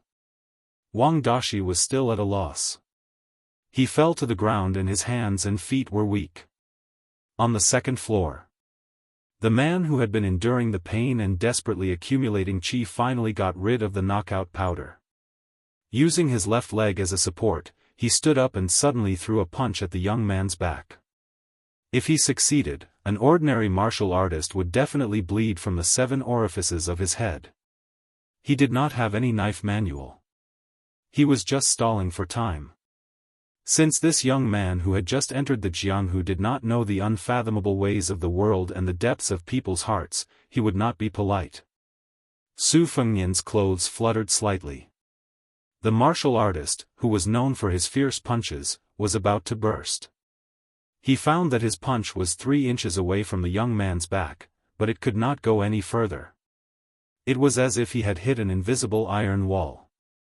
There must be masters of this level in the world, but how could he believe that he would meet one in this small inn? Knowing that things were not going well, the experienced man was about to withdraw his fist and retreat. An even more terrifying emotion enveloped his body. The man found that he had already used all his strength to retreat, but his body did not move an inch. He watched as the young man, whose back was facing him, stretched out his hand and grabbed the hilt of the knife hanging at his waist. The scabbard hit his chest, lightly. It was like the morning bell of a temple. The sea of qi in his body suddenly exploded. He died, bleeding from the 7 orifices of his head. Su Fengnian did not feel anything after killing the man. He only thought of the Jianghu. He remembered that when he was young, he heard an experienced guard servant talk about the Jianghu. The old man's words were humorous. He said that in the Jianghu, there was a hero who used a knife. One time, he wandered the Jianghu and met a person. "Hey, your nickname is Knife-Copying Ghost?" "So am I." That person laughed and said that it was a coincidence. And then what? Didn't he find an opportunity to stab the other person's back with a black knife? Was there only one knife-copying ghost in the world? His Royal Highness thought it was funny at first. He could not understand the old man's self-mockery and the loneliness in his eyes. It was a long time later that he learned that the old man's real nickname was Knife-Copying Ghost. The other person was a good brother he met when he was young. For the sake of their brotherhood, the old man even rejected the girl he liked and quietly left the Jianghu. He traveled the Jianghu north and south to uphold justice. When they met again later, he learned that the girl who married his brother had died of depression and illness. After drinking, that brother almost crushed his chest with a knife. Only then did he know how much the girl had suffered in those years and how much jealousy and hatred had accumulated in his brother's heart. Later on, a young man from Jianghu came to the armory to seek revenge for his father's death. After he was captured, the old man actually knelt before His Highness the Crown Prince and begged for mercy. Only then did the truth emerge. Su Fengnian was very generous. Seeing the old man's sincerity, not only did he release the disgraced brother, he also casually threw away 2 secret manuals in the martial library. What happened after that? About 3 years later, the old man went out for a walk and was beheaded by the boy using the swordsmanship in the secret manual. Perhaps the old man and the boy had a tacit understanding. One wanted to die, while the other wanted revenge. However, this assassination made His Royal Highness, who felt that he had been played for a fool, fly into a rage. In a fit of anger, he led people to capture the assassin. At the last moment, he remembered the old man's open-mindedness in the tide-listening pavilion and finally gritted his teeth and let him go. This kind of shameless thing, if heard from others as a topic of idle conversation, would only be preposterous. But if it really happened to oneself, how would one feel? Su Fengnian had seen too much of the so-called Jianghu people's heroism and filth, the gentleman and the villain. He had seen many heroic people outside the Bailiang Palace, many people kneeling and begging for mercy inside the Bailiang Palace. He had seen many people who wanted to cut him into pieces even though they had never met him before. Many times, His Royal Highness was not even 10 years old, but there were too many martial artists who had entered the prince's mansion and had the opportunity to walk up to the crown prince of Bailiang. In the end, without any suspense, their corpses would be fed to the dogs. Other people knew about the cruelty of Jianghu, probably like Lu Nirong, who would learn about it very late, so late that it might be the last moment of their lives. However, Su Fengnian was glad that he was the son of the butcher, Su Shao. He had learned about it early and lived a long life. Just like that, he had lived a seemingly glorious and enviable life until today. In Jianghu, there were many honest people who tried to reason with others by putting themselves in their shoes, but others would use their fists to reason with them. If you used your fists to reason with them, they would use their mouths full of benevolence, righteousness, and morality to argue with you. How could he reason with them? Su Fengnian only lowered his head and glanced at the spring thunder saber that had killed without being unsheathed. Chapter 375. The Jianghu of Yusong was just a child's Jianghu. He naively thought that as long as it was Jianghu, it would be better than a stick of sugar-coated haws. In the Jianghu of young people, most of them were like Wang Dashi, who was used to being bullied by the fish dragon gang. In his heart, there was an unattainable woman.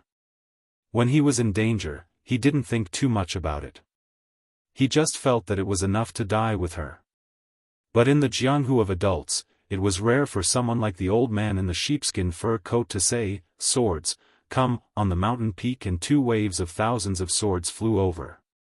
The one who was miserable was Han Xiangma, a bodyguard from the border of the Jian province. He died as soon as he entered the Jianghu. Most of them were better off, or like the Dongyue swordsman Lu Qiantang, they were successful and famous, but they died in the Jianghu. Han Tao left a few soldiers behind to clean up the mess with the fish dragon gang. After all, there were more than 10 people dead and injured, and it was not a small matter. How to clean up the mess would be a test of Han Tao's ability to lead troops and be an official. Nowadays, no matter how many undercurrents there were in the imperial court, on the surface, the world was still peaceful and prosperous. Relying on military merits on the battlefield to get a promotion was something that could only be chanced upon and not sought. Most of the time, it was just a small matter. The fish dragon gang suffered a great loss this time, but they escaped from death, so they were more relieved than sad. The second leader, Shao Chang, took out 30 taels of silver to give to those soldiers. It was not that the fish dragon gang could not pay more, but these soldiers were obviously the direct subordinates of the Weeping Gong commandant. After all, they were just small officials who could not make the final decision. If their appetite was inflated, it would be difficult for them to deal with Han Tao in the future. In the fish dragon gang, only the experienced Shao Chang had a good grasp of the trade-off. Lu Narong did not expose Shao Chang's face upstairs. It could be seen that after the disaster, she had matured a lot in an instant. Su Fengnian placed the dead Jianghu bandit back on the chair. After finishing this business, he saw Lu Narong standing at the door with a frosty face. Su Fengnian calmly said, "Zhao Yingchuan not only drugged this man, he also poisoned him. He's dead." Lu Narong glanced at the blood flowing out of the 7 orifices of the corpse on the chair. It was the usual scarlet color. She mocked, "Surnamed Su, do you think I'll believe you? Do you think I'm a 3-year-old kid?" Su Fengnian knew she was still holding a grudge against him for not helping her when she was in danger. He laughed and said, "Zhao Yingchuan was killed by me. Do you want to report this to the authorities? If I am caught and beheaded, how can the fish dragon gang return to Lingzhou and explain to the dignified secondary class, rank 4 martial scholar?" Lu Narong stared at this man who could be so shameless. It was as if her eyes would be dirted if she looked at him any longer. She turned around and sneered, "No matter what reason you have for killing Zhao Yingchuan, you have helped the fish dragon gang. I am not that ungrateful. Even if you need thousands of taels of silver to settle this matter, Lu Narong will not frown." Su Fengnian stood at the edge of the chair. "Thank you, Miss Lu." When Lu Narong stepped over the threshold, she paused for a moment and slowly said, "In my opinion, you're even worse than Shao Chang." Su Fengnian just smiled and did not refute. When he returned to the room where the door was broken by Zhao Yingchuan, he saw Wang Dashi sitting on the edge of the bed and shivering. Obviously, he had not recovered from the fight in the inn's courtyard. For a young man who had just stepped into the Jianghu, the scene of flesh and blood flying everywhere was really beyond his ability to bear. Especially the kind of one-sided slaughter in front of the armed soldiers of the government. It would probably be deeply imprinted in the young man's heart and could not be erased for the rest of his life. Wang Dashi looked up at Su Fengnian and reluctantly squeezed out a smile and called him young Master Su. Su Fengnian nodded and continued to sit on the chair by the window. He took out the inconspicuous knife manual from his arms and continued to study it. The more than 20 knife moves of the covering thunder stacking armor could all be verified in the manual. The knife manual was not limited to the creation and elaboration of the moves. Between the lines, there was a sense of a lion hunting a rabbit that only the second in the world, Wang Xinji, possessed. When he lowered his head to read it, he said softly, "Let me eat that bag of pastries. I'll return it to you later." Wang Dashi, who was flattered, quickly waved his hand and said, no need to return it. Young Master Su is too polite." Su Fengnian caught a glimpse of the young man's cautiousness from the corner of his eye. He thought of the scene in the courtyard where he slashed the enemy with his sword. He smiled and asked, Old Lu of the Fish Dragon Gang is a master of both internal and external martial arts. He's a master of the Fish Dragon Gang. He pays attention to reason and qi. How come you're so weak? Did no one teach you what to learn? Wang Dashi was afraid that young Master Su would misunderstand and belittle the Fish Dragon Gang, so he said in a panic, "Yes, they did teach me. It's just that my comprehension is too poor and I can't grasp the gist of it. My senior brothers are very capable." Su Fengnian did not expose Wang Dashi's lie. Most of the sects and clans were filled with experts, and the real martial arts skills had to be taught orally by the masters. Otherwise, the slightest difference would lead to a huge difference. Otherwise, the saying that a teacher for a day is a father for a lifetime would have no basis. Wang Dashi was a soft persimmon that could be bullied by anyone, so who would be willing to spend time and effort to nurture him? The old story of the poor learning literature and the rich learning martial arts had been passed down for hundreds of years. If one really wanted to stand out in martial arts, one had to rely on luck and more on financial resources. To become a disciple of a master required a large amount of monetary gifts, and the amount was directly related to the master's skills.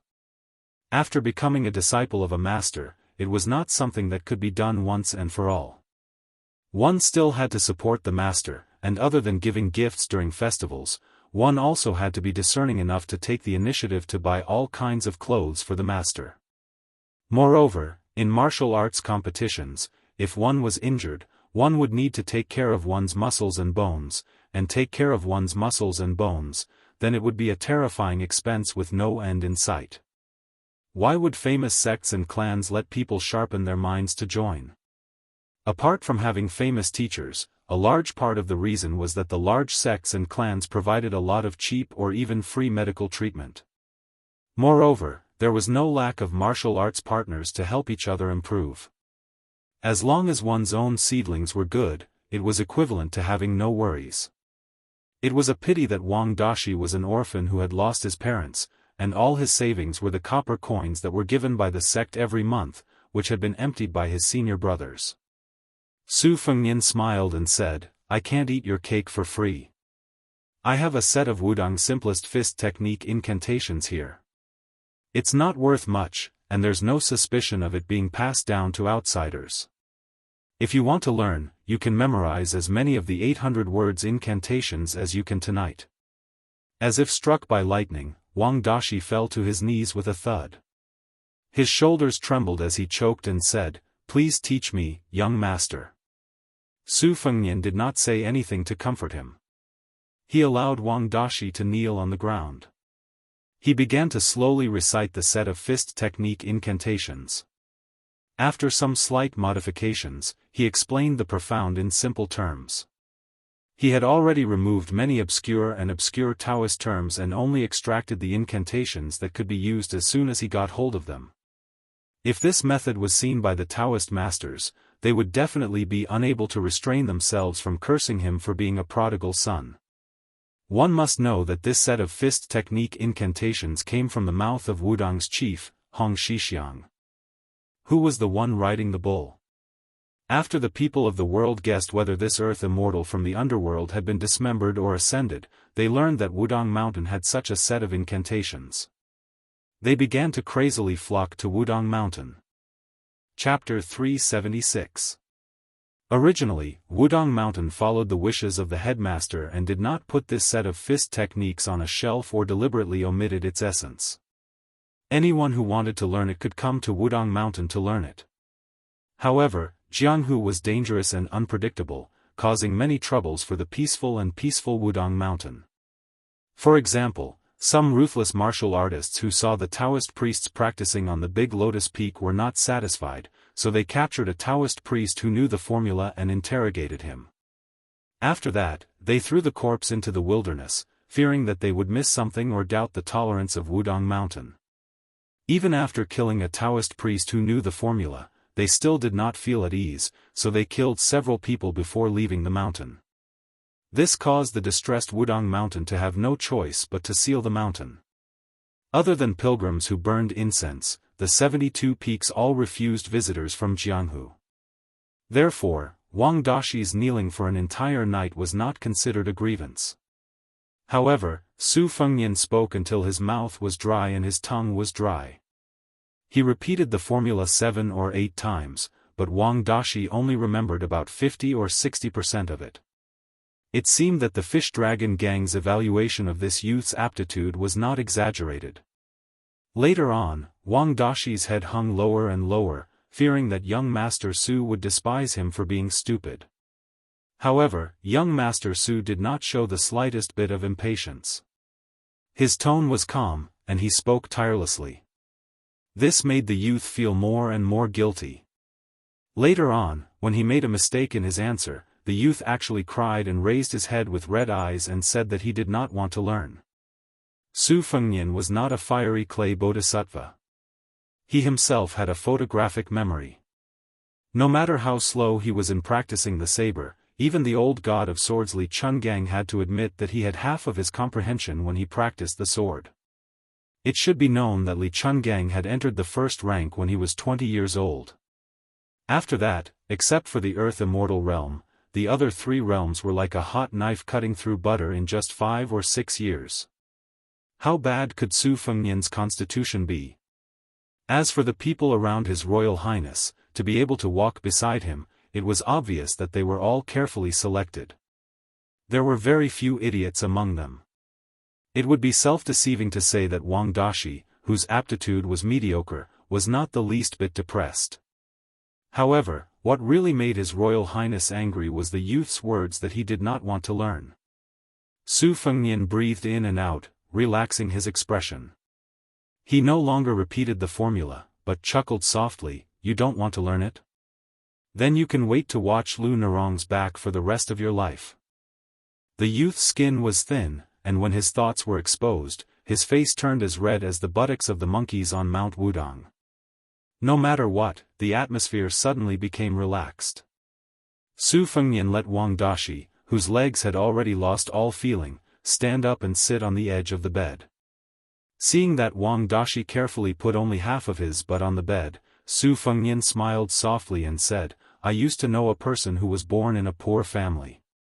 He didn't study and couldn't read. When he was young, he only did some farm work like chopping firewood and feeding pigs. Later, he took over his father's property and became a blacksmith. If there was anything special about him, it was that he was stronger than the average person. He had been blacksmithing for more than 20 years and didn't even have time to save money to get married." Wang Daxi was confused. He did not know what young Master Su was trying to say. From his point of view, young Master Su was not only good-looking, but also had a good temperament. He must be from an aristocratic family that the people of Jianghu envied the most. This kind of person probably had a profound meaning behind his words. The simple youth did not dare to continue the conversation. Su Fengnian laughed. It was this kind of person who became a very powerful swordsman. His Royal Highness remembered some embarrassing events of the past and could not help but laugh. A very powerful master. Wang Daxi looked at young Master Su, who had a pair of phoenix eyes, and for the first time revealed a sincere smile. Wang Daxi was stunned. He felt that only this kind of person was worthy of Miss Lu Nerong. Su Fengnian looked at the bright sky outside the window. He estimated that it would not be long before the rooster crows could be heard. He stood up and said, "This set of incantations is called Wudong Fist Arts, but it actually focuses on nourishing the qi and spirit. It does not specify how to circulate the qi in the body. You will have to rely on yourself to figure it out day after day, year after year." When Wang Daxi heard this, he could not help but want to kneel down and express his gratitude. Su Fengnian stood up and joked, "Don't bully a young man for being poor. A young man has gold under his knees. Don't kneel. If you kneel too much, don't mention the gold under your knees, even the copper coins will run away." Wang Daxi stood up and scratched his head with a blushing face. Su Fengnian walked out of the room alone. He wanted to go outside the inn to find some breakfast to fill his stomach. The front yard had been cleaned up, but there were still some bloodstains from last night's fierce battle in some hidden corners. After leaving the courtyard, Su Fengnian stretched his body. He spent 8 copper coins to buy 4 big meat buns. He gnawed on them as he walked, grease dripping from his mouth. A meat bun of this size could not be bought for 6 copper coins in Gangnam-do. Unknowingly, he arrived at the platform of the old city ruins. The corner of his mouth curled up as he saw the child named Yusong practicing boxing with a few of his peers. Of course, he was just practicing blindly with a child's temperament. He was babbling and yelling, and there was a book bag sewn by his parents by his feet. Su Fengnian walked up to the platform and squatted at the edge of the platform to deal with the 3rd meat bun. When Yusong, who had touched the spring thunder saber, saw Su Fengnian, he hurriedly stopped and jogged over. He had an innocent smile on his face. He deliberately raised his voice and said, "Big brother, when I returned to the village yesterday, I told them that I had touched your saber. They didn't believe me and said I was bragging." Su Fengnian reached out and patted the child's head. He was kind enough to clear his name and said, "Yusong wasn't bragging." The 4 or 5 children surrounded Su Fengnian and envied Yusong from the bottom of their hearts. Su Fengnian's eyes were sharp. He saw that the child, Yusong, kept glancing at a little girl standing in the distance. She was thin and petite, and her clothes were sewn even better than Yusong's. Her hands were clasped behind her back. She wanted to join in the fun, but she did not have the courage. She only dared to lower her head and look at the tattered hemp shoes that exposed her toes. Su Fengnian, who was about to eat the meat bun, smiled and stopped. He rubbed his stomach and said helplessly, "I ate 5 or 6 in a row. I'm full. It's a pity to throw away these 2. Yusong, help big brother eat one." Yusong hesitated for a moment. A gluttonous fat boy nearby did not hold back and shouted that he wanted to eat. Su Fengnian handed one to the fat boy. Only then did Yusong take the other one.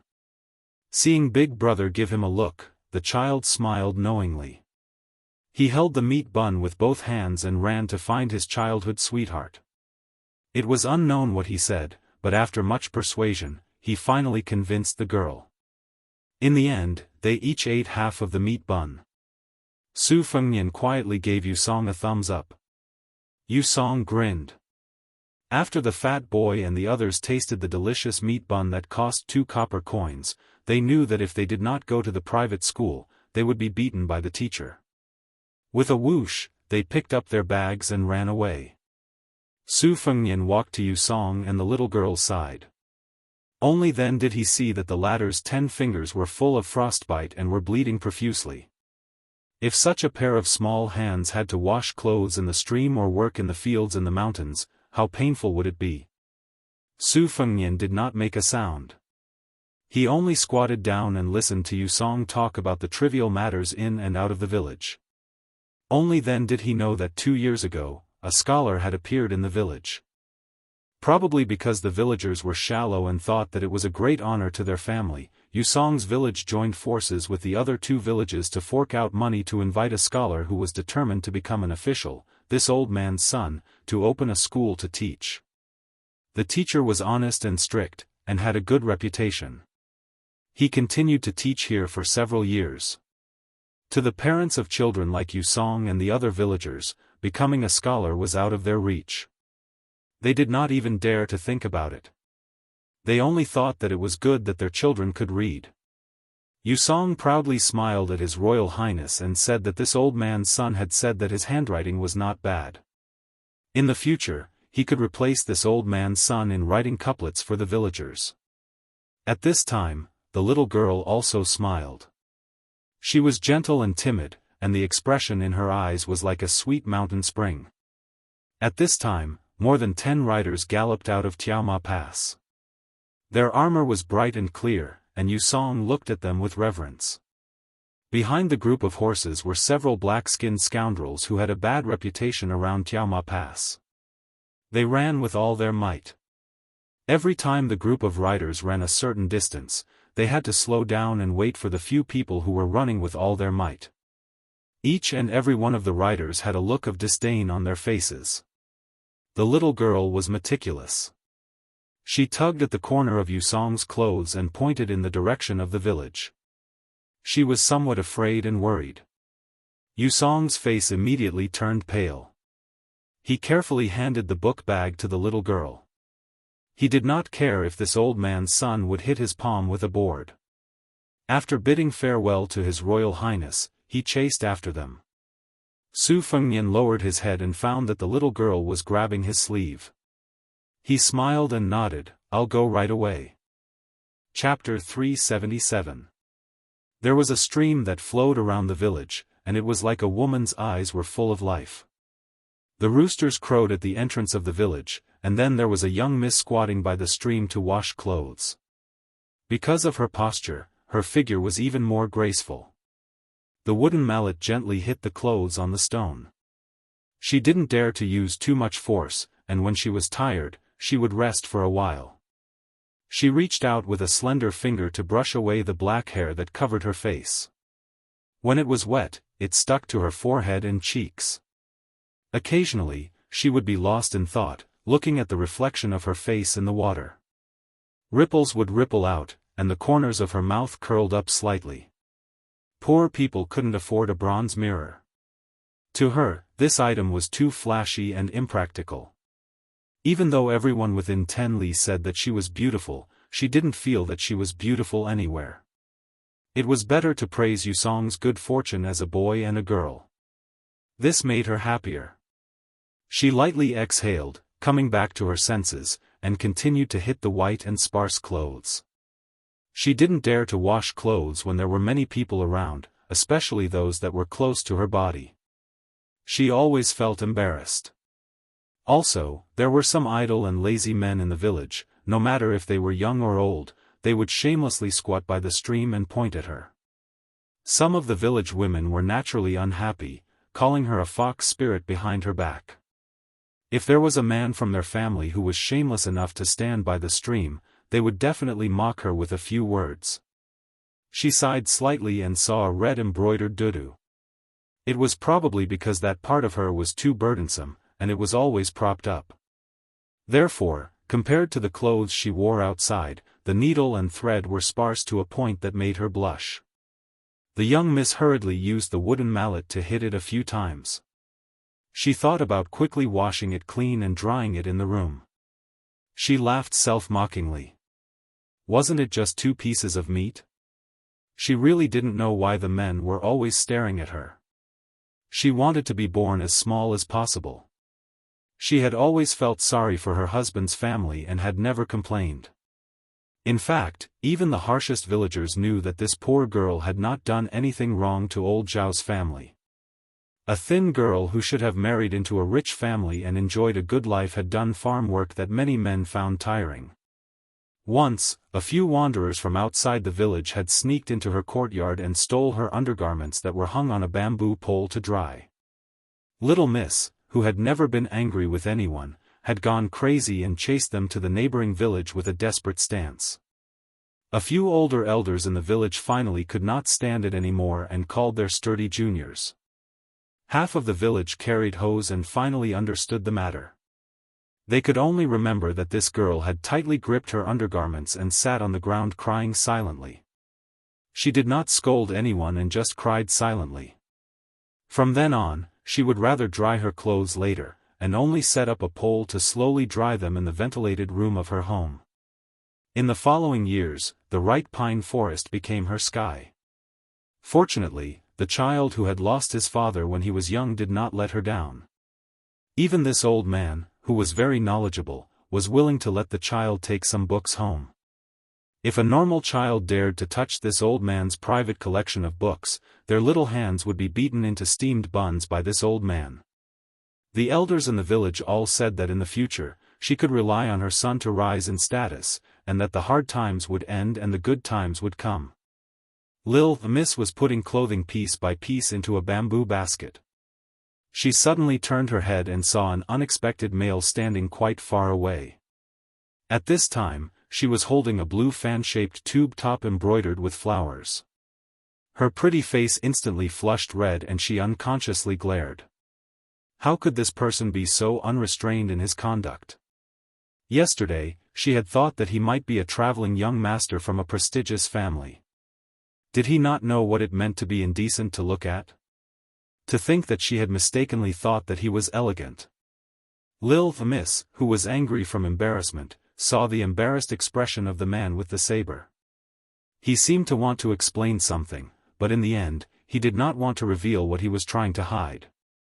He could only turn his head and let her hide her personal items in the bamboo basket. Lil the Miss paused slightly.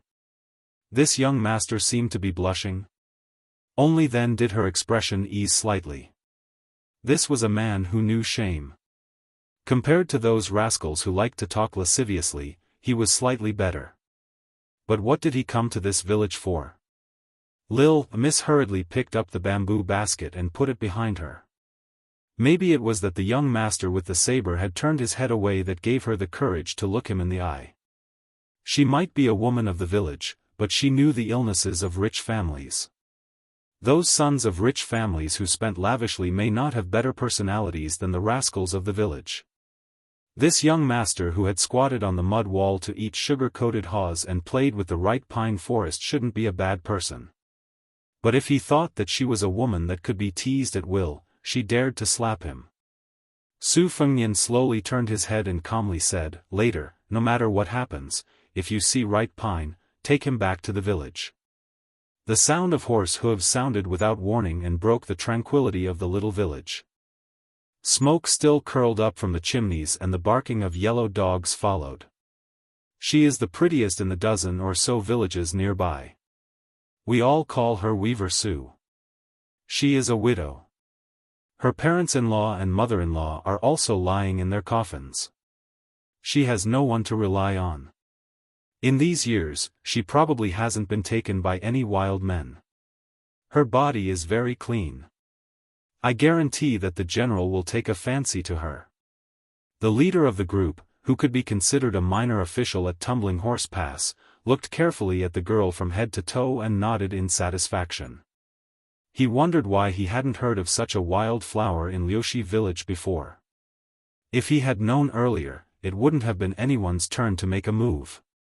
Chapter 378. However, since they had missed the opportunity, it would be extremely difficult to secretly kidnap them again. Last night, Han Xiaowei had called a few of his confidants, including himself, to have a secret discussion. Captain Chui Gong said that Commandant Gua Yi, General Huangfu, had come to Tuma Pass and did not have a few women to warm his bed. If he did not entertain them well, no one would be able to bear the consequences. Although Han Tao said that he did not dare to use the common cosmetics from the brothel to fool General Huangfu, they knew that the two most popular prostitutes from the largest brothel were secretly being kept by Han Xiaowei in a small house without telling his tigress at home. Han Xiaowei was reluctant to part with them, but he also did not dare to use second-rate prostitutes to show filial piety to Commandant Gua Yi. He was afraid that his sworn enemy would use this against the Deputy Commandant Chong. Therefore, he came up with a plan and asked them to find two young ladies with clean backgrounds. He said that he would spend a lot of money to invite them to Tuma Pass. However, how could they not understand the meaning behind this? They were just trying to snatch the prostitutes. After the deed was done, they would be rewarded 10 to 20 taels of silver to keep their mouths shut. Of the two girls they found at night, Han Xiaowei did not take a fancy to one of them. He said that even if she was thrown into a brothel, she would not be able to earn a few taels of silver a year. The other girl was quite pretty and was still a virgin. Han Xiaowei also said that this girl who was crying her eyes out did not know how to serve people. Without another word, he ordered someone to bring her to his private residence. This caused the few of them to be so anxious that they almost suffered internal injuries from holding back. When the sun rose, they felt that Han Xiaowei would die if they delayed any longer. One of their fellow officers suggested that they might as well ask a hooligan in town to lead the way and see if they could be lucky enough to find a girl in the surrounding villages who could satisfy Captain Gua Yi. They really did find one by chance. The young woman who was standing gracefully by the stream with a basket in her hand did not look stunning at first glance. However, after a few glances, one of them could tell that she was a beauty. Using the words of those poor scholars, her skin was whiter than snow and could be broken by the wind. That small waist and those breasts were all one of a kind. The squad leader swallowed his saliva and knew that this trip would not be in vain. The horseman threw the bag of copper coins that the lowly scoundrels had agreed upon beforehand. He bent down, his eyes staring at Lil Miss as he quietly asked the people beside him, "There needs to be a reason." The soldiers of Tumbling Horse Pass always love the people like their own children and won't make things difficult for the people. One of the hooligans turned his head and laughed in a small voice, "Officer, don't worry, this is simple. Weaver Sue often goes to town to buy some satin and embroider a sachet at home and then sell it at the market. Officer, say that there is a general's wife and young miss at Tuma Pass and want her to embroider embroidery. What do you think? Out." The hooligan who had received a large sum of money and wealth was extremely excited. He said in a trembling voice, "Officer, this one is called Zhang Shun." "Officer, you can call me Shun Zi." Seeing the officer turn his neck towards the little stream, Zhang Shun moistened his throat and glared viciously at the young woman that he dreamed of holding in his arms and playing with every night. "Who asked you to put on airs? If I can't get your body, I definitely won't let you live a pure life. Didn't you reject the marriage offers from many well-off families for the sake of your chastity memorial arch? I know that you are a proud girl, but I won't let your body and reputation be pure. When that powerful officer Gui Yi has played with you, what face and heart will you have to continue pretending to be a pure and chaste woman? When I play with you properly, won't I be brothers with the great general that have done that kind of thing together? It's just that I don't know how many hands it will take when it's my turn."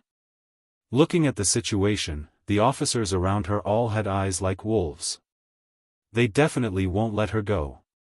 Zhang Shun, who had a belly full of evil tricks, quietly pursed his lips. He reached out to wipe his saliva and shouted, "Su Qing, there is a great general's wife at Tumbling Horse Pass who wants you to embroider." Reward, the sergeant took the initiative and said softly, 20 taels. Zhang Shun immediately climbed up the pole and said in a charitable tone, 20 taels. You can't earn that much in a year. Why don't you hurry back to Tumbling Horse Pass with the officer? If you delay the great general's wife, can you afford to be punished? Zhang Shun's evil intentions were secretly aroused. He tried to speak in a calm tone, "I'll take that basket of clothes home for you." The sergeant on the horse frowned. How could he not know Zhang Shun's dirty thoughts? However, he still didn't say anything. He knew that in order to make his subordinates do things willingly, to be a dog that could not only wag its tail but also bite people for its master, it was not enough to just rely on the power of an officer.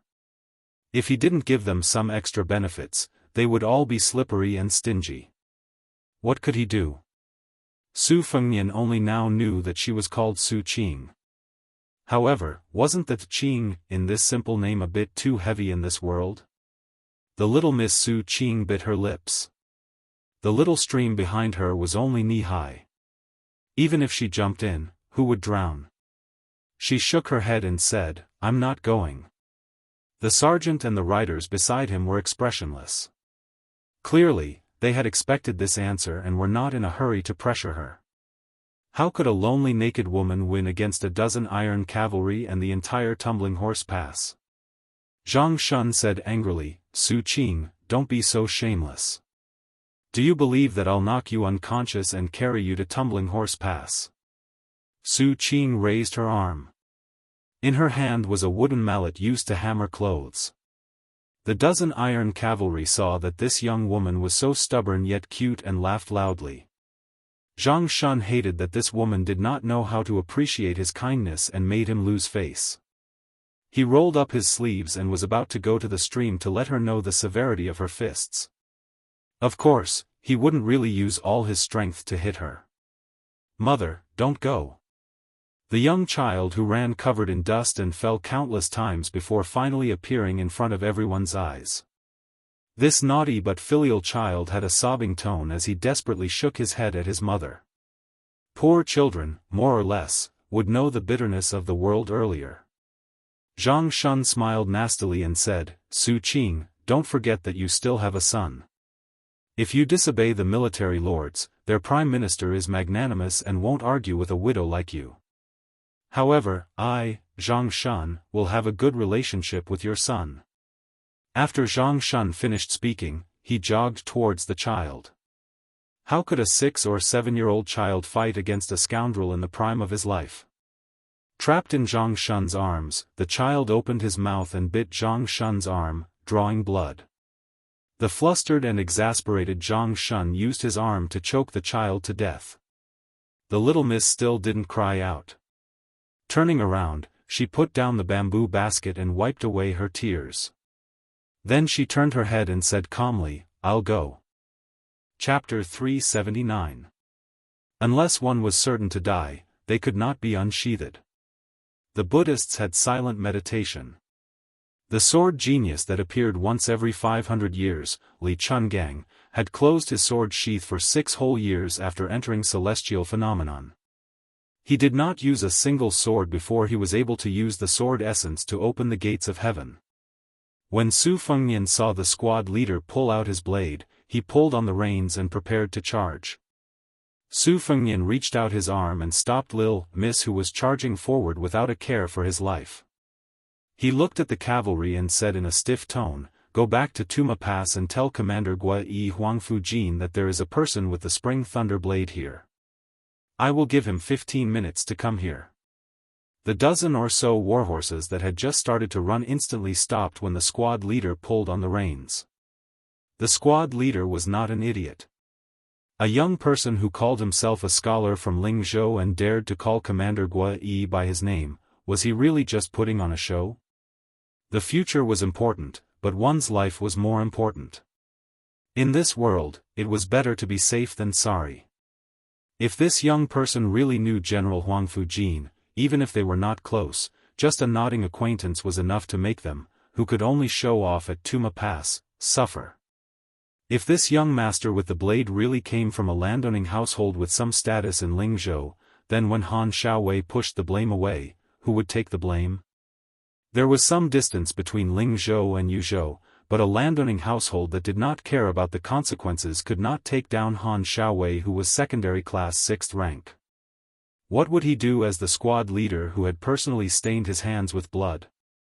However, the most important thing was the young person in front of him really worthy of these what-ifs? The squad leader gritted his teeth and weighed the pros and cons in his heart.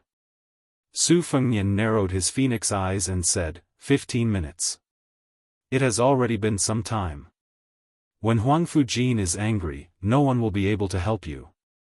The squad leader let out a breath and stopped the horse to put away his blade. He waved his hand and ordered a cavalry to return to Tuma Pass and report the situation to Han Xiaowei. Of course, he had to bring people to keep an eye on this place. After 15 minutes, if he was sure that this brat was deliberately mystifying things, he would personally chop this person who had ruined his face. Chop, not chop. Tuma Pass. Commander Gua Yi, who had not changed into comfortable silk clothing, stood on the city wall. In reality, ever since he left Liangzhou, other than sleeping, he had never taken off his armor in front of others. Everyone knew that he, Huangfujin, used dozens of lives in exchange for his family's wealth. He only knew that he and his mute son were the only survivors of the Green Mountain Villa that stood proudly in Jianghu. His elder brother and his 4 children were beheaded for treason. However, he did not know that Huangfuji was a strategist who once had the ambition to settle the affairs of the world for the monarch. But that Commander Gua Yi, a young master.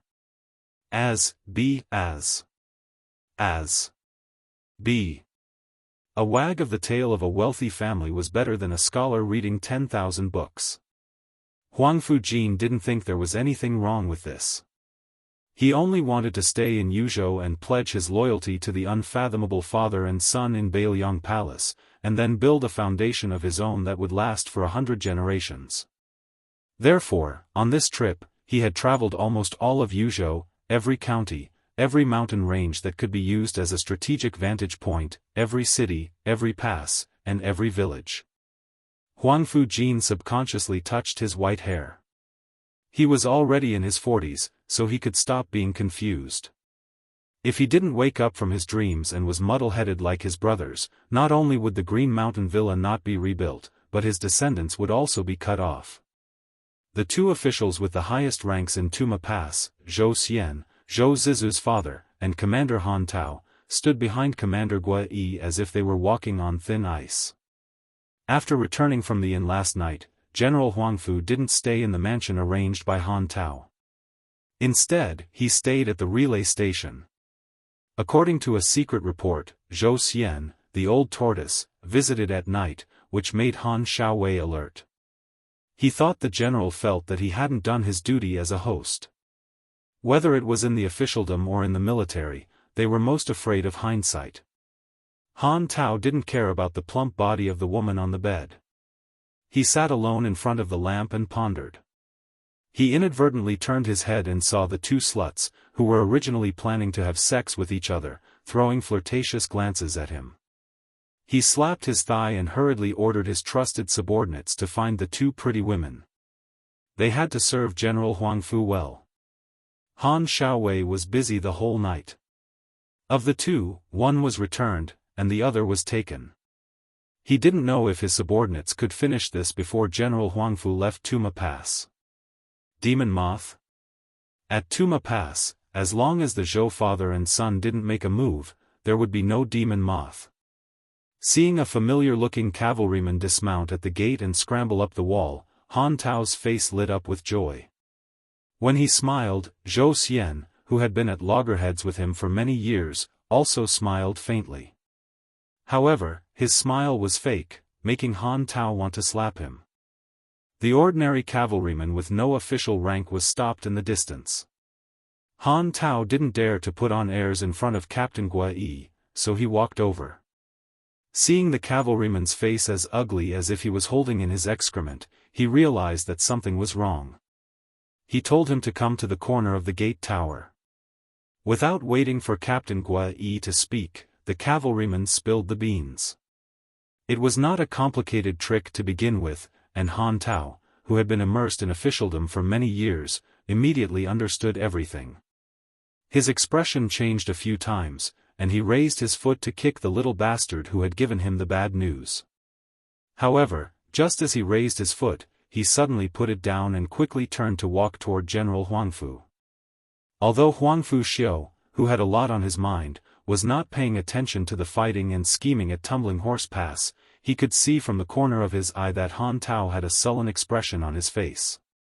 He smiled and said, "Han Tao, if you have something to say, just say it." Hearing his name being called and not the polite but unfamiliar official rank, Han Xiaowei let out a sigh of relief. He bent down and jogged a few steps closer. In a small voice, he said, "My cavalrymen were patrolling a village within our jurisdiction and met a scholar from Lingzhou who claimed to be traveling. He said he knew General." Huangfu Xiong's expression was calm as he stared at Han Tao.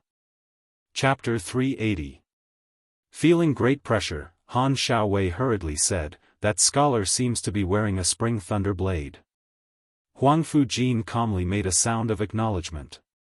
No one saw him instantly clench his fists, the veins on the back of his hands bulging. This Beiliang army Captain Gua Yi, the most famous person in the Beiliang army, said calmly, "Prepare a horse for me. Let that rider lead the way. You don't need to follow." Han Xiaowei was sweating like rain, his lips blue and trembling. Risking death, he said softly, "That scholar also said he would only give you 2 incense sticks of time." Captain Gua Yi turned his head and smiled.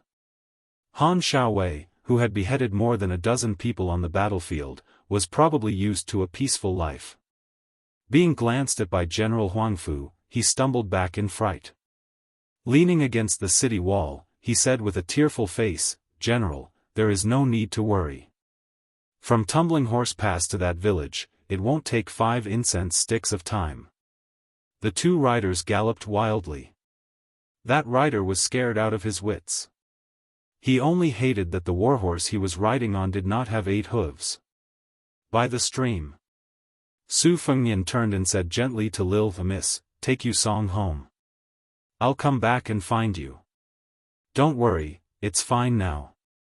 I have some relations with a general at Tumbling Horse Pass. At most, I'll spend some silver. I guarantee you won't have to go to the general's manor. If you don't trust me, pack up and take Yu Song away from Tumbling Horse Pass. But remember to pay attention to the news here when you're outside. You will naturally understand." Lil the Miss, who was half believing and half doubting, was preparing to move when he saw 2 riders arrive. A terrifying and dignified general stopped his horse on the high slope.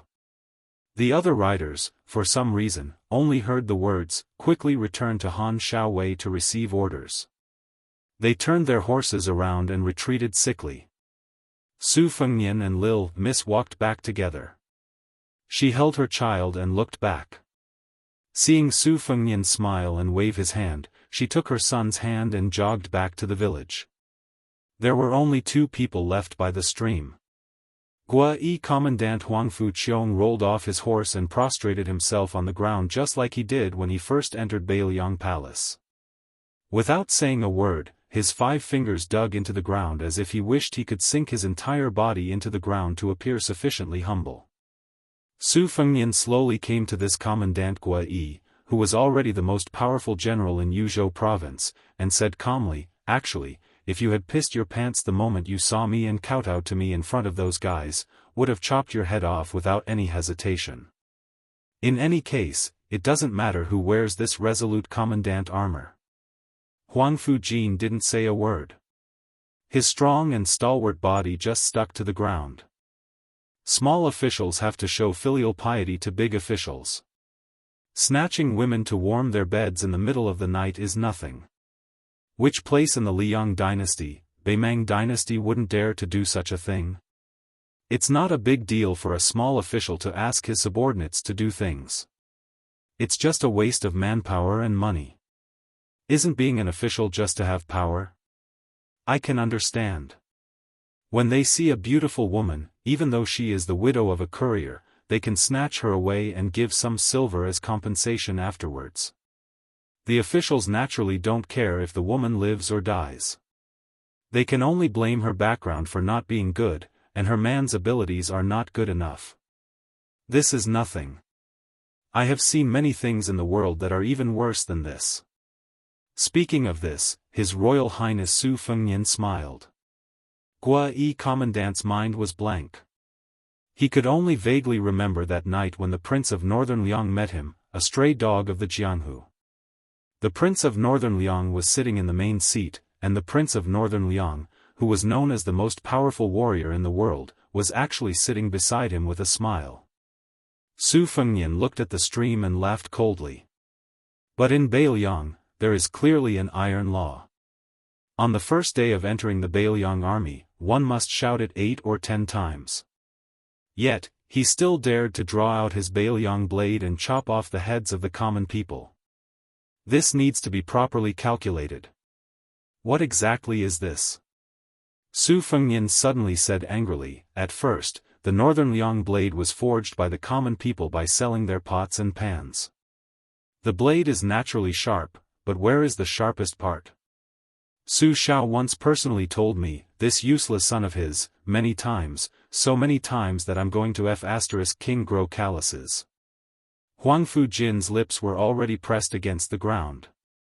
The thick smell of mud and grass assaulted his senses. He said, Huang Fujin deserves the death penalty. Su Fengnian suppressed the emotions in his heart. The scabbard of his spring thunder saber trembled incessantly. After a long time, His Royal Highness laughed at himself and said softly, I'm already the hereditary Bailiang's Royal Highness. This old man dared to snatch His Royal Highness woman from King of Jing'an, Zhaoheng, dared to sit on the city wall of Martial Emperor City, dared to cut off the flesh of King of Guangling's Royal Highness, and still dare not forget these words. Where did these people's courage come from? Su Shao gave it to them? Chen Jibao gave it to them? Or some great big shot gave it to them? Su Fengnian squinted at Commandant Gua Yi. After recovering his composure, he said with a smile, "Get up. It's not all your fault. You've been patrolling Yuzhou province on horseback these days in armor. I don't care whether you're just pretending or you really want to do something, as long as you don't encounter such a thing again. No matter what, Commandant Gua Yi has been assigned to you. You can do whatever you want in Yuzhou province. This Royal Highness is always foppish and only cares about the result. I've given you enough time. If you can't satisfy this Royal Highness, the little guy in Commandant Gua Yi's mansion who's actually your elder brother's legitimate son would be the only offspring of Huangfu clan." Huangfu Jin, who was already half standing, immediately knelt down again. His Royal Highness narrowed his eyes and said with a smile, "Your Huangfu family is all ruthless, but you're the most ruthless. You can even allow your own son to be killed. You're afraid that your nephew, whom you wholeheartedly want to cultivate, will leak the heavenly secret, so you burned his throat." Tears streamed down Huangfu Jin's face. "Go back to Tumbling Horse Pass. Today's matter can't be settled just by chopping off a few heads. You, Commandant Gua Yi, do it. I, the prince, will watch. Of course, if you don't even dare to take off a few official hats and don't dare to take a few lives, then I'll take it that I've misjudged you." Huangfu Jin said in a low voice, "Huangfu Jin understands. Please rest assured, His Royal Highness." His Royal Highness walked toward the village and seemed to be talking to himself. The child in Commandant Gua Yi's manor is now called Huangfu Qingping.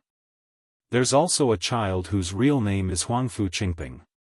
A few days ago, he became a page at Wudong Garden. He's not like his vicious father. His personality is simple and honest, and he's very diligent. I like him very much." Huangfu Jin kowtowed heavily. At this moment, such a ruthless person who had experienced honor and disgrace sobbed from the bottom of his heart, "Huangfu Jin is willing to die for His Royal Highness." Chapter 381. At the entrance of the village, there were a few fengshui trees covered with withered vines. A few dirty yellow dogs saw this strange traveler and began to bark incessantly. The village was not large, with only 40 to 50 households, so it was immediately known that a guest had come to the village. However, the dozen or so strong riders at Tuma Pass had come and gone in a hurry, so many of the timid villagers did not dare to go out. Later, when they saw Su Xingyang and Yu Songyang return in a hurry, some of the diligent women who had gotten up early to cook hurriedly went to wake up the men who had been lazing in bed. Although the men on the Kong were not very promising, they were more knowledgeable than the women. The sleepy man stood on his tiptoes and looked behind the yellow mud wall for a long time, but in the end, he could not say anything. In the past, when Su Xingyang was bullied by Bailiang, the elders in the village could not stand it anymore and dared to bring the strong men in the village to help. However, when faced with a group of Bailiang soldiers, how could they dare to be brave men? At this time, hearing the dogs at home barking loudly, they were afraid of causing trouble. Some of the more impatient men did not put down their bowls and ran out to kick them a few times. The dogs whimpered and hid in the corner, looking very innocent. Through the crack of the door, they saw a young master carrying a saber.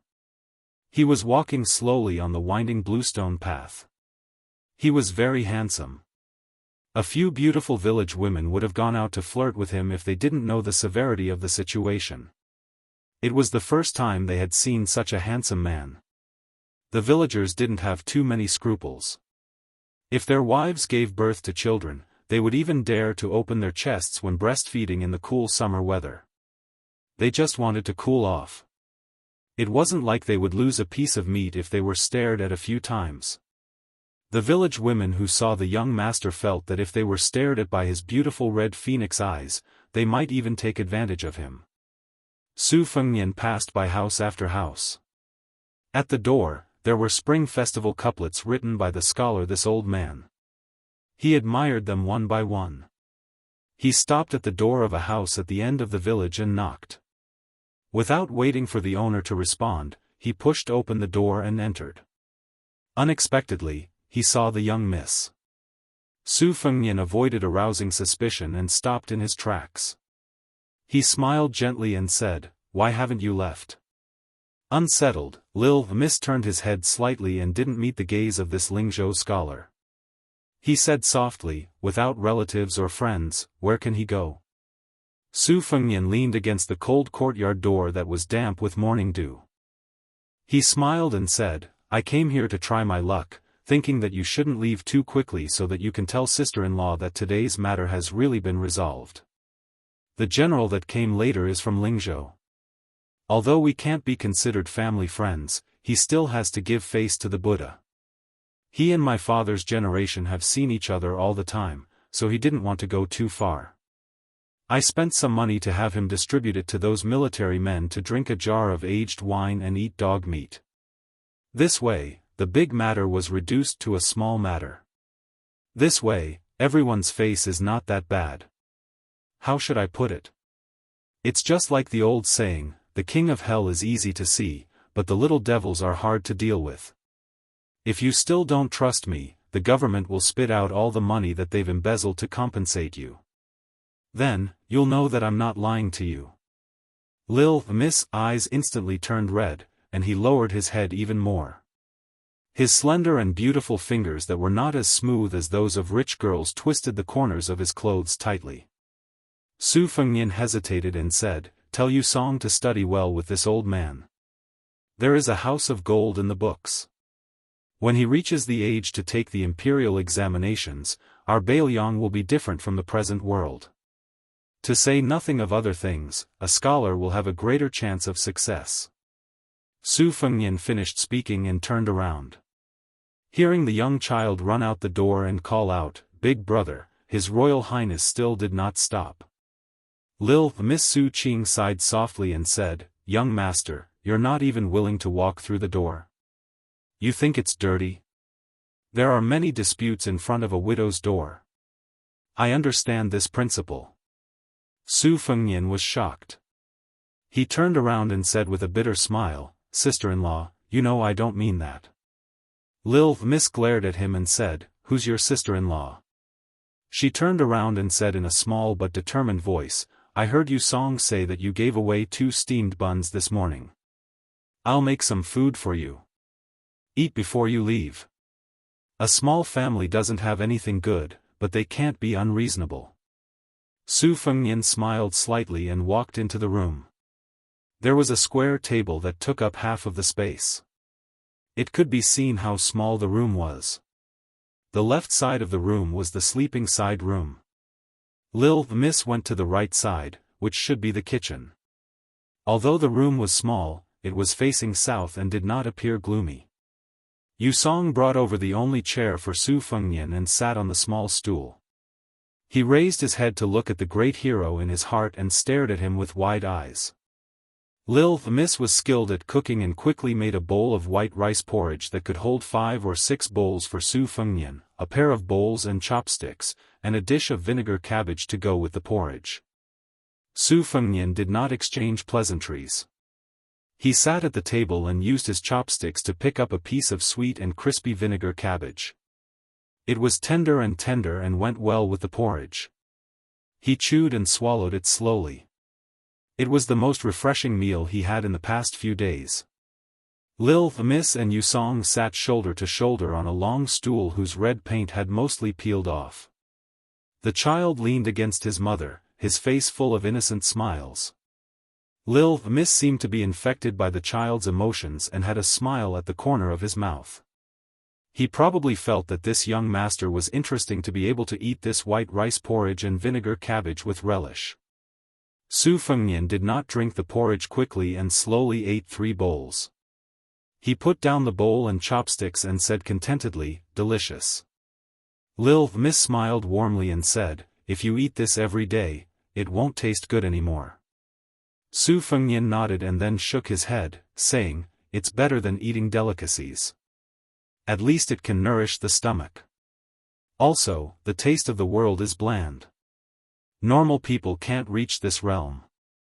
I only learned this after traveling abroad." Lil the Miss pulled back her delicate brows and patted Yu Song's head.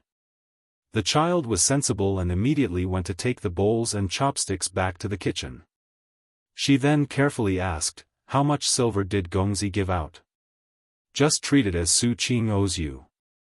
In the future, when you have spare money, you can pay it back bit by bit. Is that all right?" Su Fengnian smiled but did not speak. Lil Miss' skin was really thin and she blushed from his stare. Su Fengnian said calmly, "A small family like yours in Beiliang, with more ways to make a living, can only save 10 or 20 taels of silver in a year.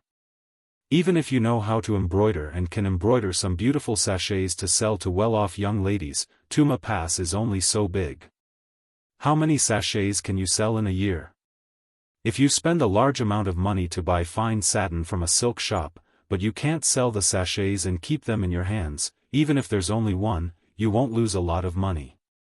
Even if business is good, you have to work on the crops during the day. This delicate embroidery work can only be left to the night. You can light an oil lamp and slowly work on it. When you're tired, you can accidentally fall asleep. When you wake up and find that the oil lamp is wasted, won't your heart ache? Won't you use the embroidery needle to stab yourself a few times? Even if you take 10,000 steps back and add on the compensation, you can only pay me 30 or so taels of silver a year.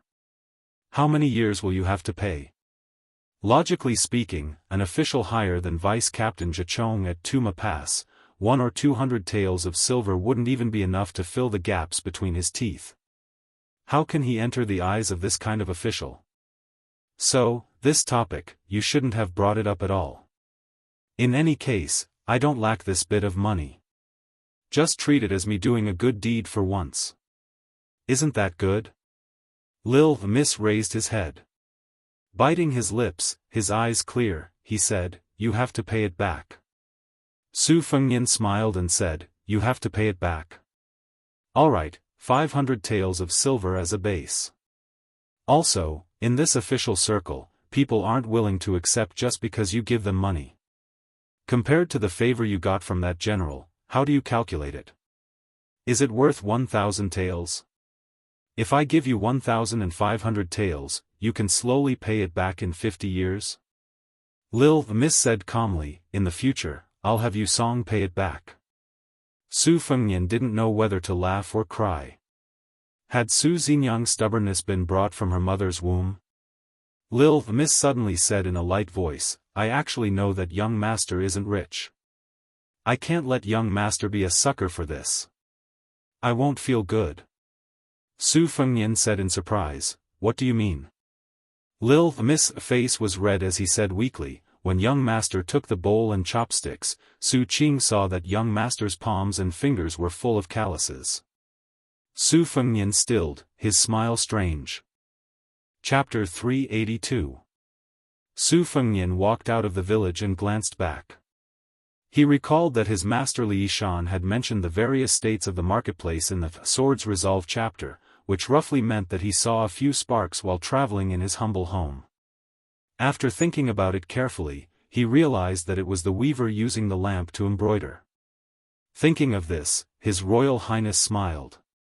When he was young, he would often spend several hundred taels of silver to buy poems, but what he bought were all sentimental poems. Looking back now, it was still Li Yishan's poems, which were similar to the congee and vinegar cabbage in Su Qing's house, that warmed his stomach. Seeing that there was no one around, His Royal Highness's chi suddenly surged. Like a flying swan stepping on snow, he swept toward Tuma Pass. Of course, Huangfu Jin had true talent and knowledge. The key was that he was ruthless enough. After all, his family was ruined and he could disown his own family. Only then did he have the qualifications to be a chess piece to break the game. But what really moved His Highness the Crown Prince was Huangfu Jin's trick of swapping his son's body. He probably knew that his son's personality was simple and honest and would not be able to support the future of the Huangfu family.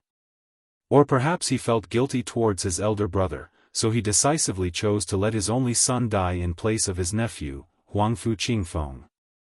Such a ruthless and chilling Jianghu tyrant would be like a fish in water even if he entered the big dye vat of officialdom.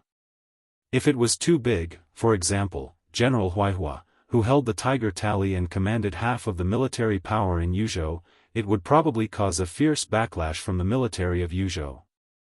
If it was too small, for example, General Huaihua, who held the Tiger Tally and commanded half of the military power in Yuzhou, it would probably cause a fierce backlash from the military of Yuzhou. If it was too small, for example, General Huaihua, who held the Tiger Tally and commanded half of the military power in Yuzhou, he would be ostracized and isolated. No one would be willing to listen to him even if his mouth was full of blisters. Therefore, the crown prince of the northern Liang prince's mansion weighed the pros and cons and threw out a Captain Gui. As for Yuzhou province, each position would be scrambled for fiercely. However, for the father and son of Lord King of Northern Liang who always looked on coldly, it was not as simple as an honest official taking a position and a corrupt official getting out of here. If honest officials were mediocre officials, or corrupt officials were capable officials, which one would be more beneficial to Beiliang?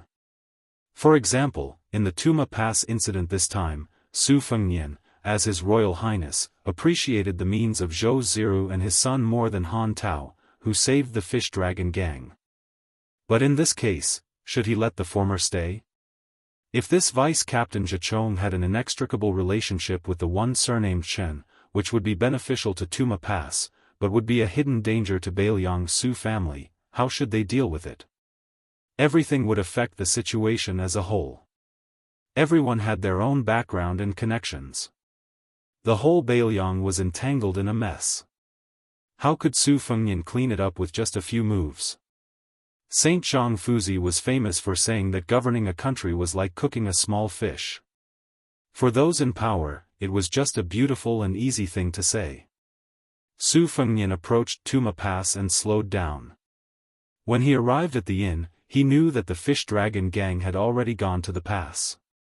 He hurriedly trotted over. Seeing the gang members who had been waiting for a long time, Su Fengnian smiled apologetically and took the reins from Wang Dashi. The group smoothly passed the pass today. What made the Fish Dragon gang unhappy was that not only Zhou Ziru, who had led troops to kill people last night, but also Vice-Captain Zhichong, Zhou Xian, had come to see them off personally. On the contrary, Han Xiaowei, who was supposed to be the Fish Dragon gang's biggest protective talisman, was nowhere to be seen. Xiao Chong continued to walk side by side with Lu Nerong. He observed the expression of this proud disciple and glanced at Su Fengnian behind him. He said softly, "Last night, Su Ziru killed a soldier at Tuma Pass. It seemed that I let him take the blame, but in fact, I wanted to use Tuma Pass to test the depth of the Lingzhou family of generals. If you don't even know the background of the other party, it will not be safe to do such a big business. Nerong, you have to understand my good intentions." Lu Nerong said expressionlessly, "Second gang leader is too serious." Lu Nerong naturally understands your intentions. Hearing the cold and distant title of second gang leader, a touch of displeasure appeared in Xiao Chong's eyes. However, seeing that she did not hold on to his desertion, he forced himself to endure it. If he did not have this much self-control, how could he have been the second gang leader for the past 20 years? He, Xiao Chong, was like a grasshopper tied to the same string as the Fish Dragon gang. In the future, if he wanted to live a comfortable life with his family, he would have to deal with Lu Nerong. It was worth it to suffer some anger now. Whether she admitted their master-disciple relationship or not, it was not a big deal. Xiao Chong was very good at reading people. He knew that Lu Nerong was the same as the old gang leader. She had a sharp tongue but a soft heart. In the face of a big matter, she could not harden her heart. During last night's disturbance, Lu Nerong walked in front regardless of the obstacles. He could see the clues. Besides, this business was related to the rise and fall of the Fish Dragon gang for the next 10 years.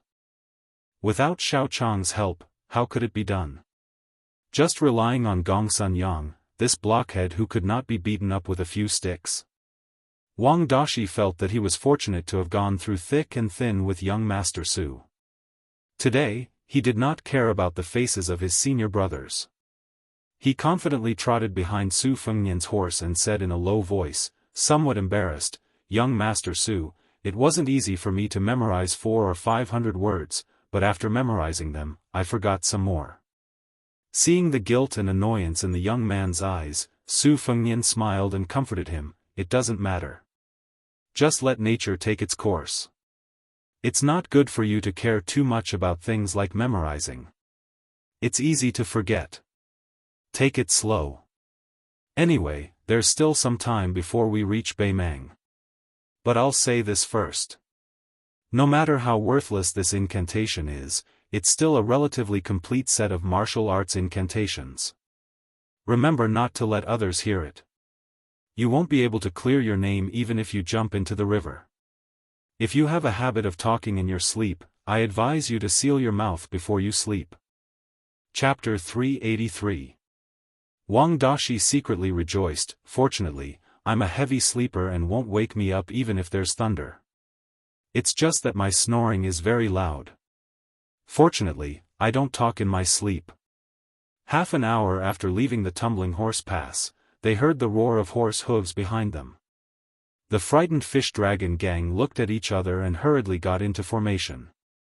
When they saw the figure of Zhou Ziru from the Tumbling Horse Pass, even Xiao Chang, who was experienced in Jianghu, felt his scalp tingle. However, after recognizing that Zhou Ziru only brought 2 guards, he was slightly relieved. It didn't seem like he was going to settle accounts with them. After Zhou Ziru stopped the horse, he raised his arm.